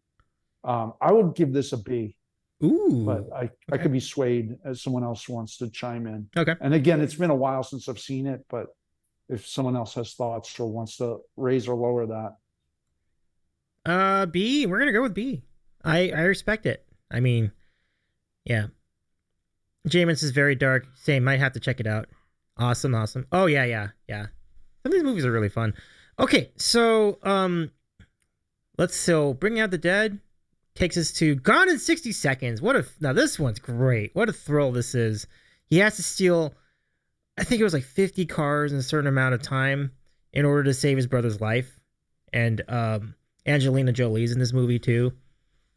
I thought this might have been based on another movie, like another European movie that came out years earlier, but it's cool. It's a good one. It's a good one. I would put it a solid A at least. Uh, wow, really that good, huh? yeah. Okay. Yeah. Oh, I Pin. I haven't seen it either, but did this kind of kick off that like trend where you were having like like Fast and Furious kind of movies about like you know street racing and that sort of thing, or is this a different feel altogether? Well, I mean, there are definitely some similarities to that, and certainly the original movie, the first Fast and the Furious, has a lot of a lot of similar running themes, like stealing cars or stealing things, and fast cars, and so on and so forth. There's the criminal element of it, trying to beat out the cops and do underhanded operations, things like that. So yeah, I do see a lot of similarities, and they both came out around the same time. The Fast and the Furious came out the year after this, so I think there is definitely something to that, Chris. Now, let me just catch up on chat a little bit. So, Pinball says Calbean says B. Calbean's our good friend, Calbean, Pinball's partner, and says B for Bringing Out the Dead. Sweet. Jamie says I thought it was like Joyride, but I'm wrong again. Oh, you mean Gone in 60 Seconds? Yeah. I mean, there's definitely some. I mean, it's very much a car movie too, right? There's like a lot of really cool driving and action sequences and driving sequences in that film. So, um, there's a lot there. I mean, I was thinking the Italian Job too, like kind of like somewhat kind of connected, similar idea, but the Italian Job's about some different type of operation, I'm sure. So, I think it's a solid A. I think it's solid. J-Man says B plus. Pinball says B for 60 seconds. Pinball says from now on, all my ratings are actually from Calbean. I have seen very few of these. We'll take it though. We'll take it though. We're glad to take everyone's opinions tonight. Um, okay, so I think people have kind of had a consensus of B for Gone in 60 Seconds. I will respect that. I think it's a good idea. We'll go with that. Okay, so now it gets interesting because we're gonna start getting into the second half of his career, Chris. So my question to you is, are you seeing some like films you're familiar with on this chart? Um, There are two or three that I would like to speak to okay, um, on this chart, okay, but I would say we're past prime Cage right now. yep. And I feel like he reached a point where he was just. I think he went into a lot of debt, and no, I'm serious. No, I'm not even kidding. Oh, Like you did, it's for like real. pretty. Yeah, it's pretty well documented. Mm-hmm. Like he got really into like buying these castles in Yeah, Europe and stuff. I did hear about the And castles. Yeah, yeah. yeah, and he I think he got into a lot of debt and wasn't as discriminating um, about the roles he took. But there's still some good ones in here and some I'd recommend. Well, let's save some time and you roll through I three mean, things. should we do National Treasure? Have you seen those, Dave? I want to. This seemed. I read the Wikipedia for it. It sounds like so much fun. It seems like a really really cool movie, and Yeah, I started the first one right before this show. yeah, um, really neat. They're trying to find a treasure. The map is hidden on the back of the Declaration of Independence. Like, how cool is that? Like, that just seems like a really great idea for a movie. Um, Yeah, and there it he has like a sidekick, and they go to the Capitol building, I guess, and they're talking to someone, and they're like, "Yeah, no, the map is on the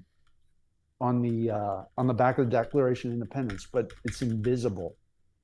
And so it's that kind of thing where mhm, everything is like it delves deeply in the whole conspiracy theory realm, which I guess can be fun, but I mean, more recently, I'm not into that, but I'll finish watching it later. mhm. I mean, it wasn't it was fine.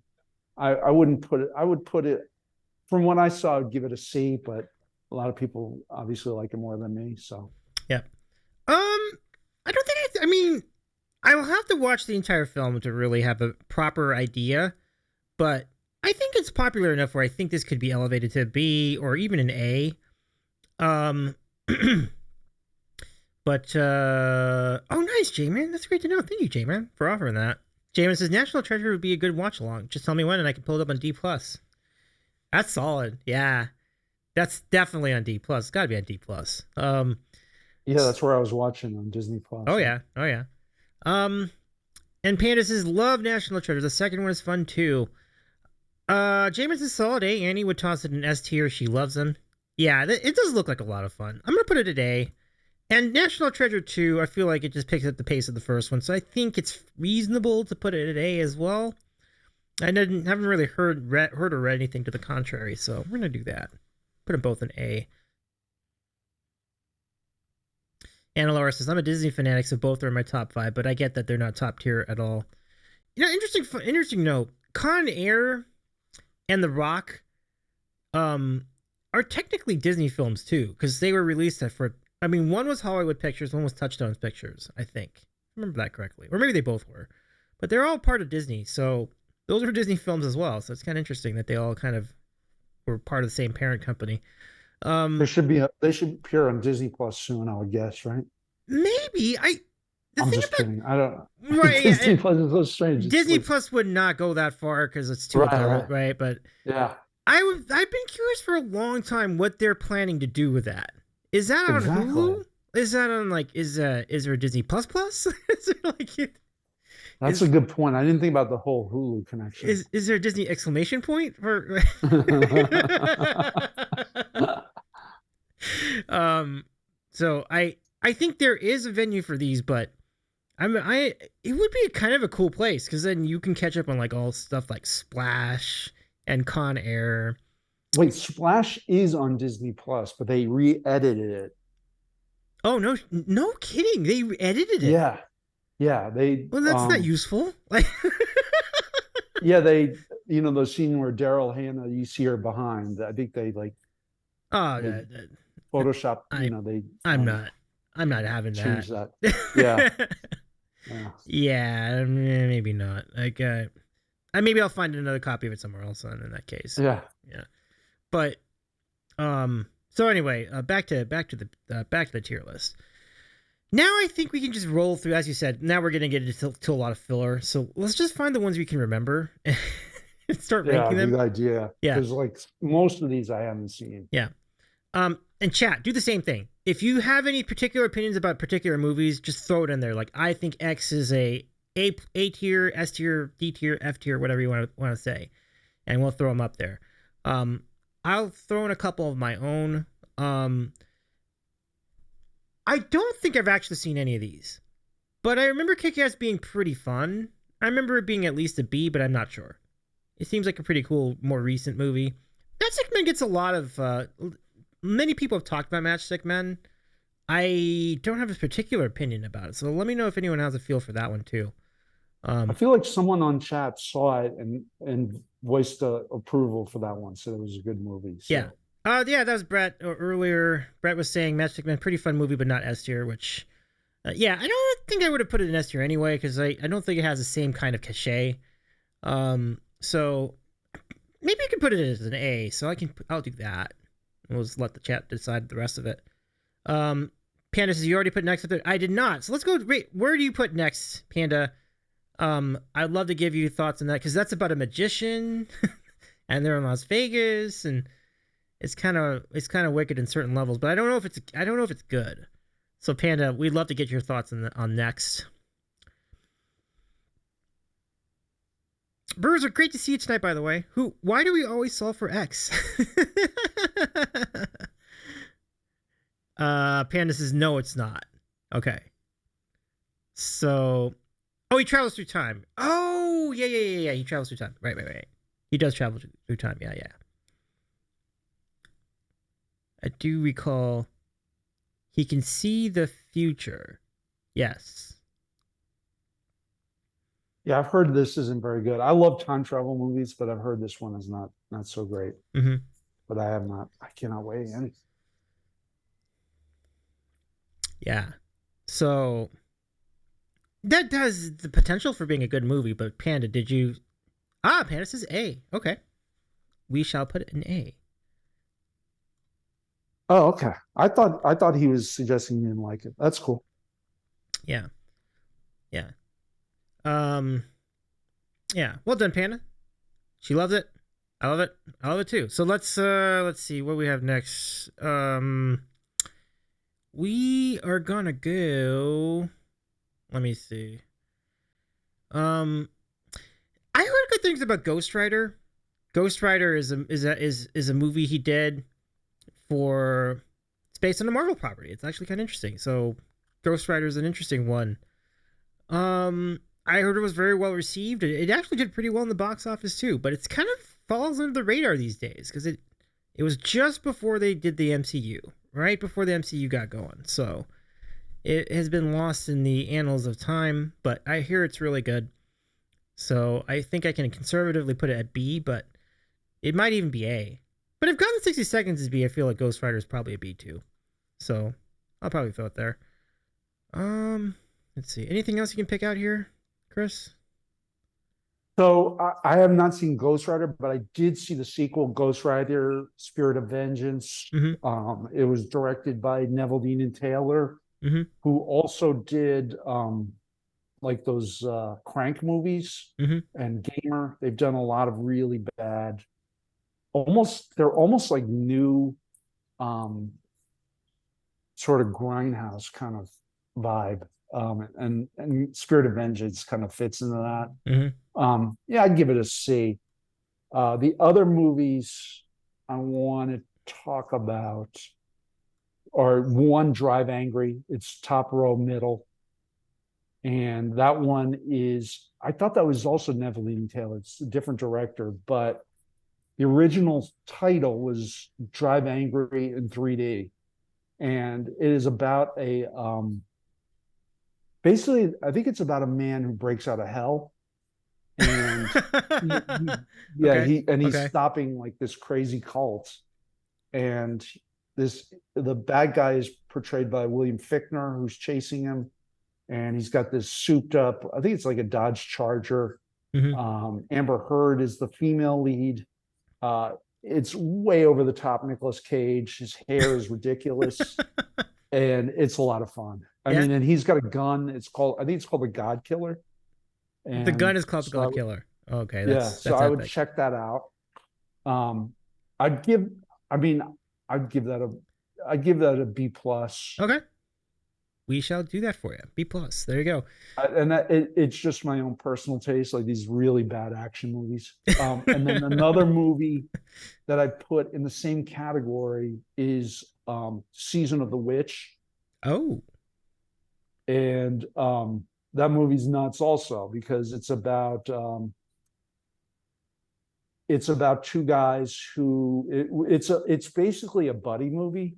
It's Nick Cage and Ron Perlman, and they're I think it's after like the plague, and they're trying to figure out. They think witches are like causing all this trouble in like medieval like England and stuff, and it ends up. I don't want to spoil it, but the movie's kind of old. It ends up it's like vampires, I think, at the very end. So it's like a sword and sorcery movie. Perlman and Cage just acting ridiculous. See it. This is a B also, from in my opinion. Throw it up as B. These are great. Yeah. These are great. Thanks for sharing those. Like those are. And then the only other movie I've seen on this list now, Dave, is the remake of Bad Lieutenant, Bad Lieutenant, right? Yeah. Port of Call, and it's basically the same story as the original, just retold with in um, in New Orleans. Hmm. And again, Werner Herzog directed this, which is nuts that you know that Cage is working with these guys. So Werner Herzog directed. I don't know. It's not as good as the original, which I think is like pretty underrated. Right. I would give it a C. Okay. Yeah. Got it for C.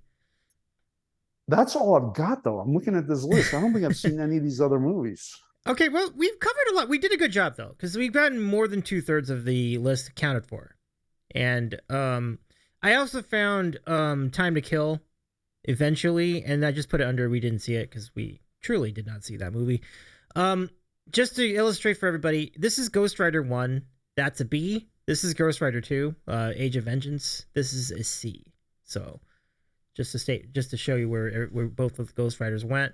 Um, it was great for its time. I think that's what J-Man said, and it's a pretty cool sentiment. I definitely would like to see it once at least, just to see what it was about. So let's go through a few of these notable movies. And we should also kind of like get through the ones that we just don't know at all. So Willy's Wonderland, there's no shot. I'm never gonna know what that is. I don't think anyone else has seen it. Let's just put that there. Nicolas Cage was in a movie depicting, I guess, the World Trade Center attack, which is, man, I mean, Is it called World Trade Center? yeah, yeah. That's the one directed by Oliver Stone made that. I haven't seen that. Mm-hmm. I don't know That's anything heavy. about it. Yeah, that's pretty heavy. So I haven't seen it either. So I think from that standpoint, I don't think I can really evaluate it. And so I'm not really in position to really making a call on that. I would have no feel for what the public sentiment was for it either. So I'm gonna just put it over here. I couldn't find it. Adaptation has been talked about a lot. I think it gets Oh, good I reviews. forgot about that. Yeah. Yeah. Yeah. That's good. That's really good. Yeah. So I got to think at least B, maybe even A. Seems very inspired. Yeah, it's written by the guy who wrote um what's it, John Malkovich movie. It was Spike Jonze directed, but Charlie Kaufman is the guy I was thinking about, Mm-hmm. the writer. And he wrote and directed what's that? Being John Malkovich. Mm-hmm. And he also did some of my favorite movies. Like he wrote Eternal Sunshine of the Spotless Mind. Yep. He's real cutting edge kind of interesting stories. So Yeah. I mean, I would put that high, B or an A. I remember it's been a few years, but I liked it a lot. I'm gonna put it as an A. I'm gonna put it as an A. Did you have a feel for Matchstick Men? Did anybody have a feel for Matchstick Men other than Brett? Like, Brett mentioned Matchstick Men was fun, but we didn't get a letter, so I don't know. Do we go with A? Do we go with B? I mean, I can leave it at A. It's fine. I have no issue with that, but I didn't see it myself, so I don't really know. So we'll just kind of leave it there for now. Send us your thoughts if you have any. Color Space it looks like a DreamWorks animation movie. This poster looks like the Trolls poster right here. Like I've never seen it. I didn't even know if it is like a real live action movie. So anyone? I have no idea about that. Okay. So let's not worry about it. We'll put this over here as well. You mentioned Grindhouse. What's your what would you, if you were to evaluate Grindhouse? Either whether you saw it or not, like where would you think it would go? Grindhouse. I was talking about the genre, like the '70s, like kind of exploitation films. Okay. But you're talking about the the movie Grindhouse, the one with Tarantino and I believe. Robert. Yeah, I think it's the one. Where would I rank those? I don't know. I mean, I like them fine. I mean, they're not my favorites, Hmm. but I like them fine. Okay. But actual Grindhouse movies um, is something I do like. I'm Oh, very like curious about that. genuine grindhouse movies from back in the day. Yeah, Yeah. So, because they were so unfiltered, and it was just like anything goes. yeah.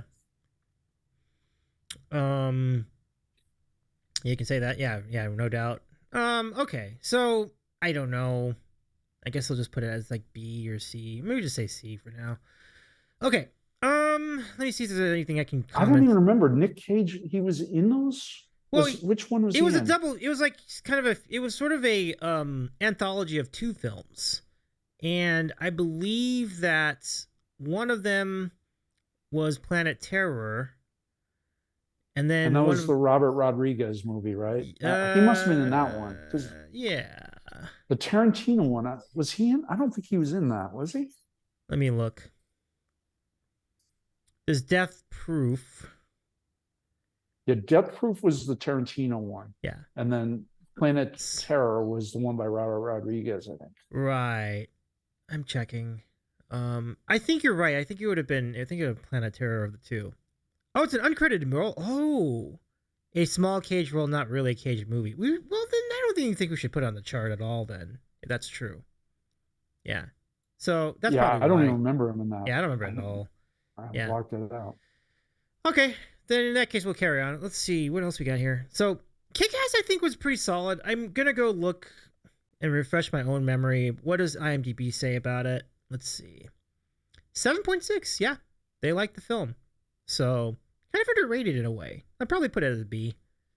Anyone in chat, feel free to chime in on Kick Ass as well. Um, Knowing is interesting because like Knowing is about Nick Cage's character seeing like a paper that's predicting natural disasters or big time disasters, like epic, really huge disasters, and then he finds out by looking at this like paper of a chart that some girl way back like 50 or 60 years earlier putting a bunch of numbers which essentially calculate the like a series of catastrophic losses of life, and then the next one is a solar flare which is going to wipe out the entire earth. And so basically because he knows when it's going to happen, he and his family try to prepare to like account for it or leave or take a ship and get out of there. So that's what the movie's about. So it's a really interesting plot. I don't know if it was well received, so I'll look that up right now because I don't remember. um it's a little bit lukewarm, like a 6.2 rating. um yeah.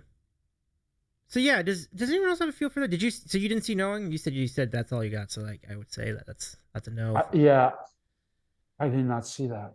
Yeah. Is Knowing a Shyamalan? Let's go see. I shall check that for you. Knowing is a science fiction film. Yes. I don't believe it is. No, I don't believe M. Night Shyamalan is the direct the director of this one. But certainly it reminds me of stuff he would do. So interesting one. Definitely not one of his most well-known films, but I do remember the trailer for it when it came out. Yeah. Pinball says the plot sounds familiar. Yeah, I think we've seen that explored before, like knowing what could happen and trying to either prevent it or try to save yourself from it. So it's kind of a cool one. But with that said, I don't know if it's necessarily a B. It might be a C. I'm gonna put it at a C. So we'll do that for now. Let me see. I think that's all I have. I don't think there's anything else here. Like you can see, I do want to get the one that was about him playing himself. So there's also one called Bangkok Dangerous, which just sounds like it's such a bizarre. I mean, Bangkok Danger sounds like it was like a translation of film from another language or something, even. But could that be good? I don't know. I'm pretty much done here. The Yeah, I family. think I'm done. I did see Trespass also with Nicole Kidman. Oh, you did. That's Okay. it's okay. It's like a home invasion kind of movie. Okay. Um, eh, I'll give it a C maybe. C. Okay. Put you up at C. Um, The Family Man was a sweet family movie, as good, if not better than Peggy Sue with similar plot. Oh, okay, so let me see if I can find The Family Man over here. Oh, here it is. So I think if that's, we'll probably put it at B then. At least put it even at worst. Thank you very much, Anna Laura. Um. Okay. Any other opinions about any of his other movies, friends? Feel free to throw in a comment. Left Behind was solid wipeout territory. That'd be our first one of the night. Okay. Yeah. Left Behind. Let's go ahead and put that there. So what J-Man is saying is this is going to be a solid F of a movie. Okay. Um, I'll say this: if I've watched most of these movies that are uncategorized, I probably would rank them in the wipeout category as well. So, um, all right. Any other comments? We're gonna start putting like Stolen. Does anyone remember Stolen? Stolen almost seems like they saw Taken and they're like, let's do this movie about somebody being taken too. It seems like the same idea because there's a kidnapping Is of a daughter and all that. so it's the same premise. It just changed from taken to stolen. I mean, it seems like it. Like, All right. I don't know. I mean, I can look it up just to make sure. There's ransom, there's daughters, there's revenge. I mean, it does feel very, very similar to the. Yeah, that's a weird genre, like middle-aged men who are like become vigilantes. And it probably started in the 70s, Mm-hmm. With Bronson, Yeah. like those kind of movies. And Qui-Gon Jinn kind of took over that whole I subgenre was trying with to the remember his Taken films. name. I was trying to remember his name, and you just went with the Star Wars name. That's good enough. I'll take it. I'll take it. I was like, I knew who that was. That's the first guy I think of when I Yes, think of a movie like this. Like Liam Neeson, by the way. Liam Neeson. Yeah, yeah. Qui-Gon, yeah, yeah. Qui-Gon Jinn.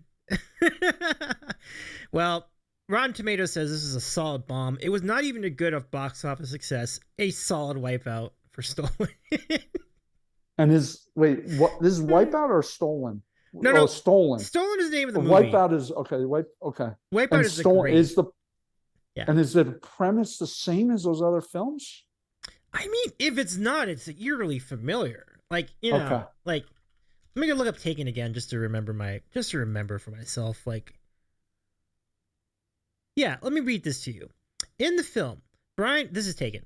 In the film, Brian Mills, an ex-CIA officer, sets to track down his teenage daughter Kim and her best friend Amanda after they are kidnapped by Albanian human traffickers while traveling in France during a vacation. I mean, really? Like, just like. Oh, Oscar, have a great. So good to see you. I'm just popping to say on my way to bed. Hope everyone's having fun tonight. Oscar, have a good. So good to see you. Thank you so much for stopping by for a second. I hope you're well. I hope your day's been good. So, getting back to Sorcerer's Apprentice. J-Man says Sorcerer's Apprentice was solid C+/B movie for families. That's this one. Okay, let's throw that up there. Yeah, we'll say B. B's fine. Okay. Lord of War, never seen it. Dog Eat Dog, never seen that. Lord of War is the one where I think he's like a military contractor, if I'm not mistaken, but I haven't seen it. Kind of curious about it, Okay. actually. Ray Musica, can we give a shout out to Ray Musica? It's so good to see you, Ray. How's it going? What's good? The extremely talented friend. Our extremely talented friend Ray Musica has joined us. Well, thank you so much for joining in. By the way, if you're interested in ranking any of these Nicolas Cage movies, we're glad to take your opinions. Lord of War is okay. He traffics weapons. Okay, so maybe I'll put that as a C. Ray says the only question I have is, have you seen every Nicolas Cage movie that's been ranked so far? No. We are trying. It's been a group effort tonight. I've seen some. Chris, my on-air guest tonight, has seen some, and our friends here in the chat have also seen some. So between all of us, we've been able to rank a lot of them. But there's quite a few that we have not seen, and I think some of them, there's a reason we haven't seen them too. Like, like 211.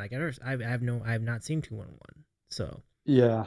I would grade myself a gentleman C on this exercise, purely based on the fact that I haven't seen most of these. yeah, but that's okay, because like it seems like at least a third of these movies are trash, but the other 2/3 are any range from anywhere from pretty good to great to borderline to mediocre, but the great is really great, and there's a lot more of it than there's still a lot of that, like this the really good is extremely good. Yeah, that's kind of what I would say. Ray Musica says hello, honorary guest Chris. That's our friend Ray, who's an amazing musician on Twitch, Chris. So he says hello. Ray, how are you? Nice to meet you. Yeah, and likewise, nice to see you again, Ray. There's a link. Go give our friend Ray a follow, and here's a link over here for folks watching on VOD. So, yeah, so let's roll through the rest of this. Bangkok Dangerous. I mean, this doesn't have the makings to me. I'm gonna put this under couldn't find it. I'm getting generous here because like I don't have high hopes for it. And he did a movie called Jiu-Jitsu. What is a movie called Jiu-Jitsu? What? Even this poster seems so wacky. Like, is he really in this movie? I don't even see his face on here. Or is that him? Oh, maybe that is him. I see. So he's Obi-Wan Kenobi? Is that the idea? Like, I think that's his hair, right? Are you thinking that's the hood? Yeah, well, if you look here, isn't that him on the left? Yeah, I think isn't that his hair? Yeah, I think that's him on the left. Yeah, I think that's him with his hair. Yeah, absolutely. Anna Laura says nothing else up here. Hey, Fork, what's going on, Fork? Can we give a shout out to Fork Torn? Nice to see you, Fork. Brad says, I'm back. Looming phone call from parents. Anyway, Willy's Wonderland is a C. I'll take your word for it on that one. Where did I end up putting it? I think I just put it into I didn't watch it. I don't even know what it's about. It's kind of wild. Color Out of Space is a B. All right. So let's see. Where is that? Color Out of Space. Oh, this one. Yeah, the one that looks like the Trolls movie. The Trolls movie poster. Okay, I'll put that as a B. Okay, there we go. Yeah, and J-Man brings up a good point. I didn't see the Wicker Man in this list, but that is to me like the quintessential Nick Cage overacting to the point where I would recommend seeing it because that bee scene, not the bees, not the bees, is just a classic. And it is the source of the bees meme that deserves recognition. So I think you know what that is, Dave? Have you seen that? I tend to be out of touch with memes. I need to go find that out for myself. Okay. Yeah, I'll find out. That's worth seeing, and it's a remake of a movie from the 70s. Okay, so another remake. So I guess the Wicker Man was bad, but it has great notoriety. So maybe we'll put it at D then. I won't put it at Wipeout because at least it has historical significance and cultural significance. Yeah, it's funny. It is funny, but it's very strange. Yeah. All right, so I think we're good here. I don't see any specific urge to rank any of these other ones. Like there's a Weatherman, there's Rage, there's Joe, Mom and Dad. Oh, hang on. J-Man says the Weatherman was a solid B, and then that's probably it. Okay, cool. Thank you, J-Man. That's really great to get an extra one up there. Brett says Joe is a B in the remaining pile. Let's do it. Thank you, Brett. Okay, so we've done a pretty good job knowing that like there are probably like 24 movies that I don't think any of us are going to wind up seeing in our lifetimes. So we're gonna put the rest of these. It was too bad I can't like select a group of these, but I'll just go ahead and take care of this. We'll just put them all in the haven't seen. There we go. Cool. And away we go. They're gonna live in that Redbox been forever. It looks like it's stuck Well, forever, rest in peace, trapped. Redbox. You know, like I guess Yeah. Redbox will just have to sit idle for the remainder of time with 35, 35 obscure Nicolas Cage movies in the in the machine. So good. Um, yeah, yeah. We were actually talking about that. I mean, there's all paycheck movies probably have to pay his mortgage. Yeah, we're talking about how the castle is caught up to him, tax issues and so on. You know, yeah. Wait, what's the top of the? Oh yeah, yeah. Ray, I should show that to you. So, the S tier. I don't think there's much dispute about most of these. I mean, again, I haven't seen Pig or Mandy, but the ones outside of that, very obvious choices. Moonstruck is a clear S tier. Raising Arizona is a great movie. Leaving Las Vegas is just such an important movie for Nick Cage's career. The Rock is just a phenomenal action movie. Face Off is just so much fun. City of Angels really great. Gets at the heartstrings. So that's the S tier. The A tier, Chris, and feel free to jump in if you have any thoughts or disagreements. Valley Girl, which was one of his very first movies. Certainly the first one he kind of had a co-starring role in. The first for sure. In that front. It Could Happen to You, Con Air, National Treasure, and National Treasure 2. Matchstick Men next, and Adaptation. Um, yeah. Mandy's only a watch for people in the art house. Pig is definitely a must watch. Gotcha. Okay. Oh, give me a shout to Fork Torn. Yeah, it's good to see a Fork. Fork is always doing like wild like IRL streams and so on. So, and then the B tier. Ray says, "Dang, I'm sheltered as fuck. I haven't seen any of these." No, it's cool. You're cool. You're cool. I'm not a whole lot better to be honest with you, Ray. So, but I do remember some of these movies, and the good thing is the chat tonight has been really helpful, like just helping us fill in the blanks, Chris, and it was great that you saw a bunch of them that I don't remember or the chat didn't remember either. So like we really had a good team effort tonight, Chris. Yeah, I feel bad that there were so many gaps, but it was good to have so many folks chiming in and actually making me want to go back and revisit some of these. And yeah, I mean, the one I want to see the most again is the Lynch movie, Yeah, Wild at Heart. and But yeah, I can't believe Renfield's not on this chart.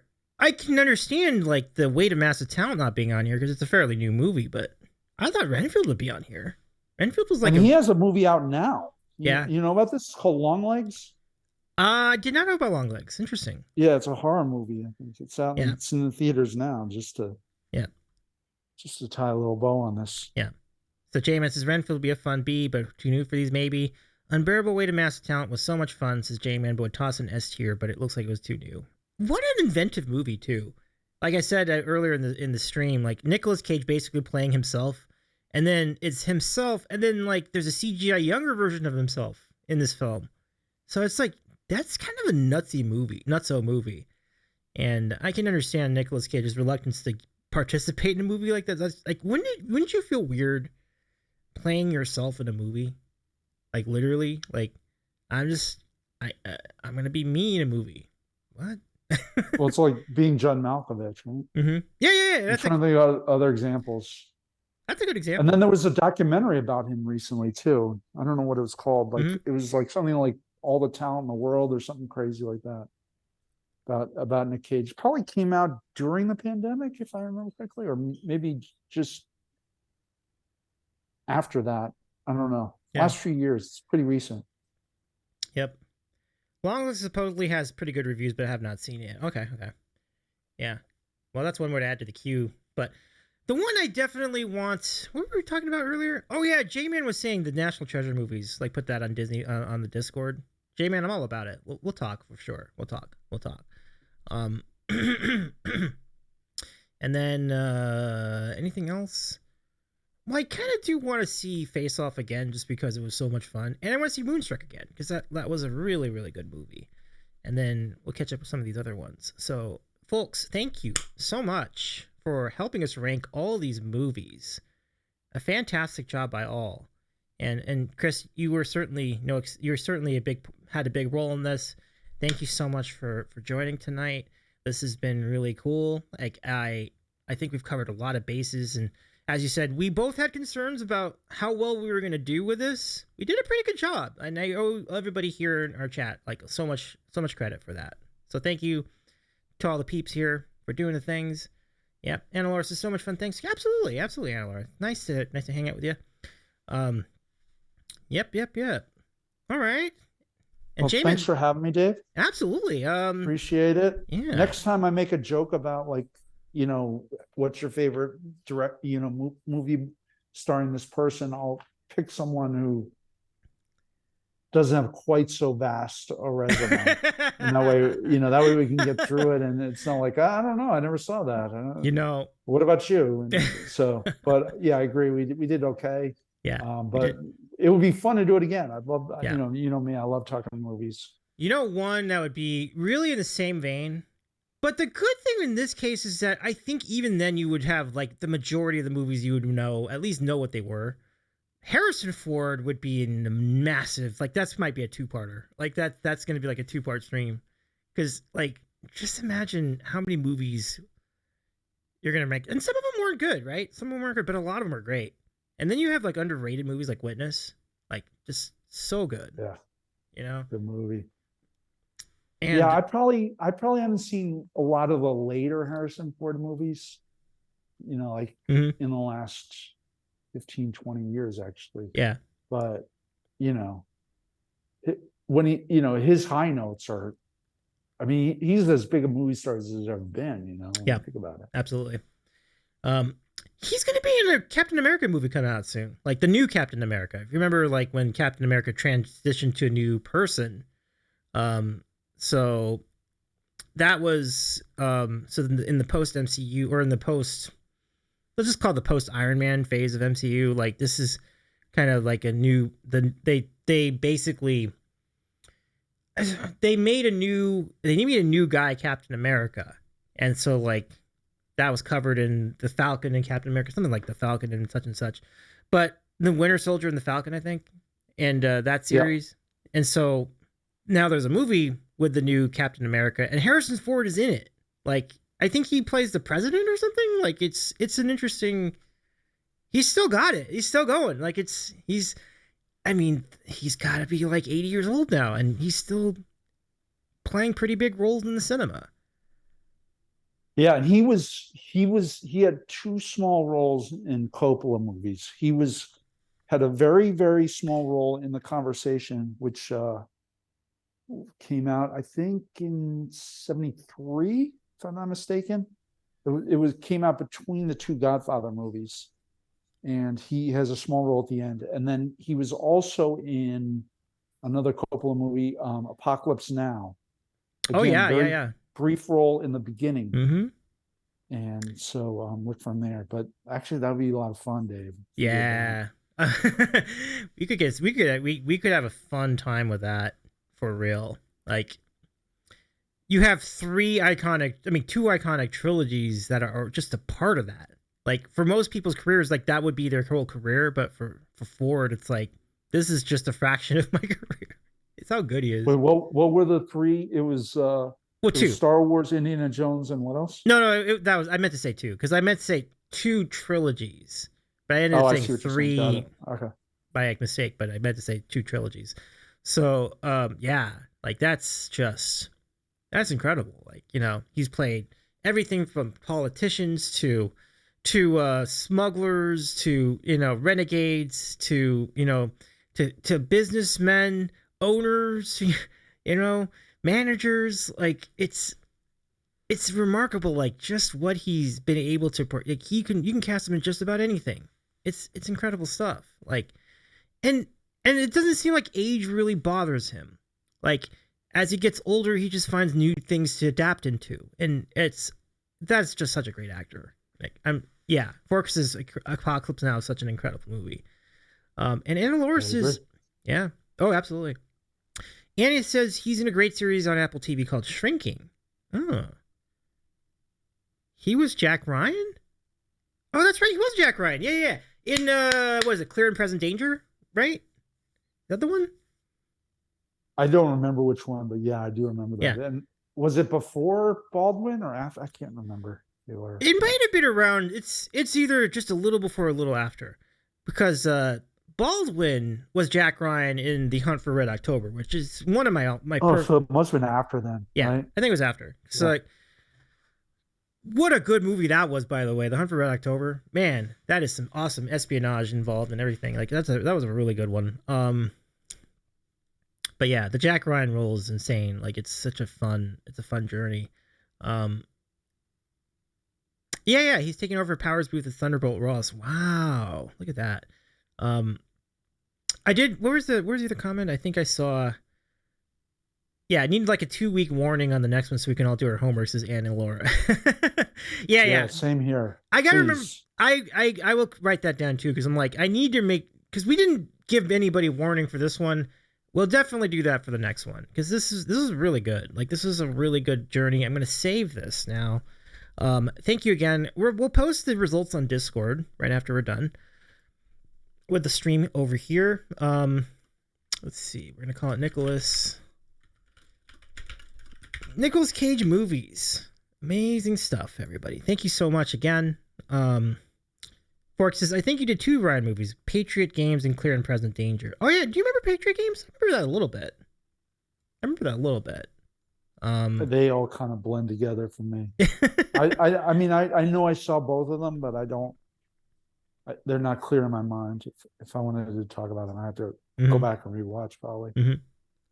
Yeah. But yeah, really, really cool stuff. But yeah, that's the best thing about ranking movies like this. It inspires you to watch more movies, which is what I am hoping to do in the next few days. We'll see how it goes, but we'll see. I am glad I had a plan to watch Leaving Las Vegas over the weekend. I'm really glad I didn't do that because that would have been hard. I don't think I would have liked that decision, you know, because like that movie sounds rough now that I'm familiar with the plot synopsis and all that. So yeah, let me see. All right. Yeah. Well, I better go, Dave. All right, sounds good. Late here on the East Coast. Thank you very much. Absolutely, Chris. Thank you so much for doing this. Have a good rest of your night. It's been really nice to do this with you. Cheers, my friend. And yeah, if you want to do the thing again pretty soon, let me know. We'll be in touch for sure. So thank you, Chris. Sounds good. Yeah. Appreciate it. This was a lot of fun. Yeah, and thanks to everyone on the chat. Appreciate you. Thank you everybody and then yeah, thank you, Chris. Take care, my friend. Take care. You bet. Have a good night. That's Chris in Georgia. Folks, I do want to thank you for giving Chris a nice warm welcome tonight. It was a really cool time doing all these movies and ranking everything. So I will post the results of this on Discord momentarily. If you want to find our Discord, you know where to go. !Discord. But let's go find someone to raid. Thank you, everybody. Mod love to King again for all of King's help. King's was really great. Thank you so much for your help, my friend. Let us go see who is on. There are choices. Let me analyze who's out there. See, the one thing I was thinking to myself, well, first I want to know if a certain friend of mine is still doing the parody thing. I don't believe that is the case, and that's all right. So the next move is find someone who knows a thing or two or would appreciate a little bit of chatter about Nicolas Cage movies, and we can take it from there. Let me see. Now that's an interesting question. We'll see who's out there. Let me see. Yeah, but Fork, thanks again. Ray, thanks again. Good to see you again as well, y'all. If you missed any part of it, you can catch the VOD, the appropriate spots, right here on Twitch or over on YouTube when we publish that the next day. Ray says, "Is it Aaron?" I mean, if Aaron Schiff was on, I think that would be a pretty suitable spot for sure. I do not see Aaron on, so let's pivot then. Who else can we go with? There are 2 other people I think would be kind of cool to go to. Give me a second here. I'm gonna look at this, figure this out. Okay. Just give me another second here. I'll figure this out.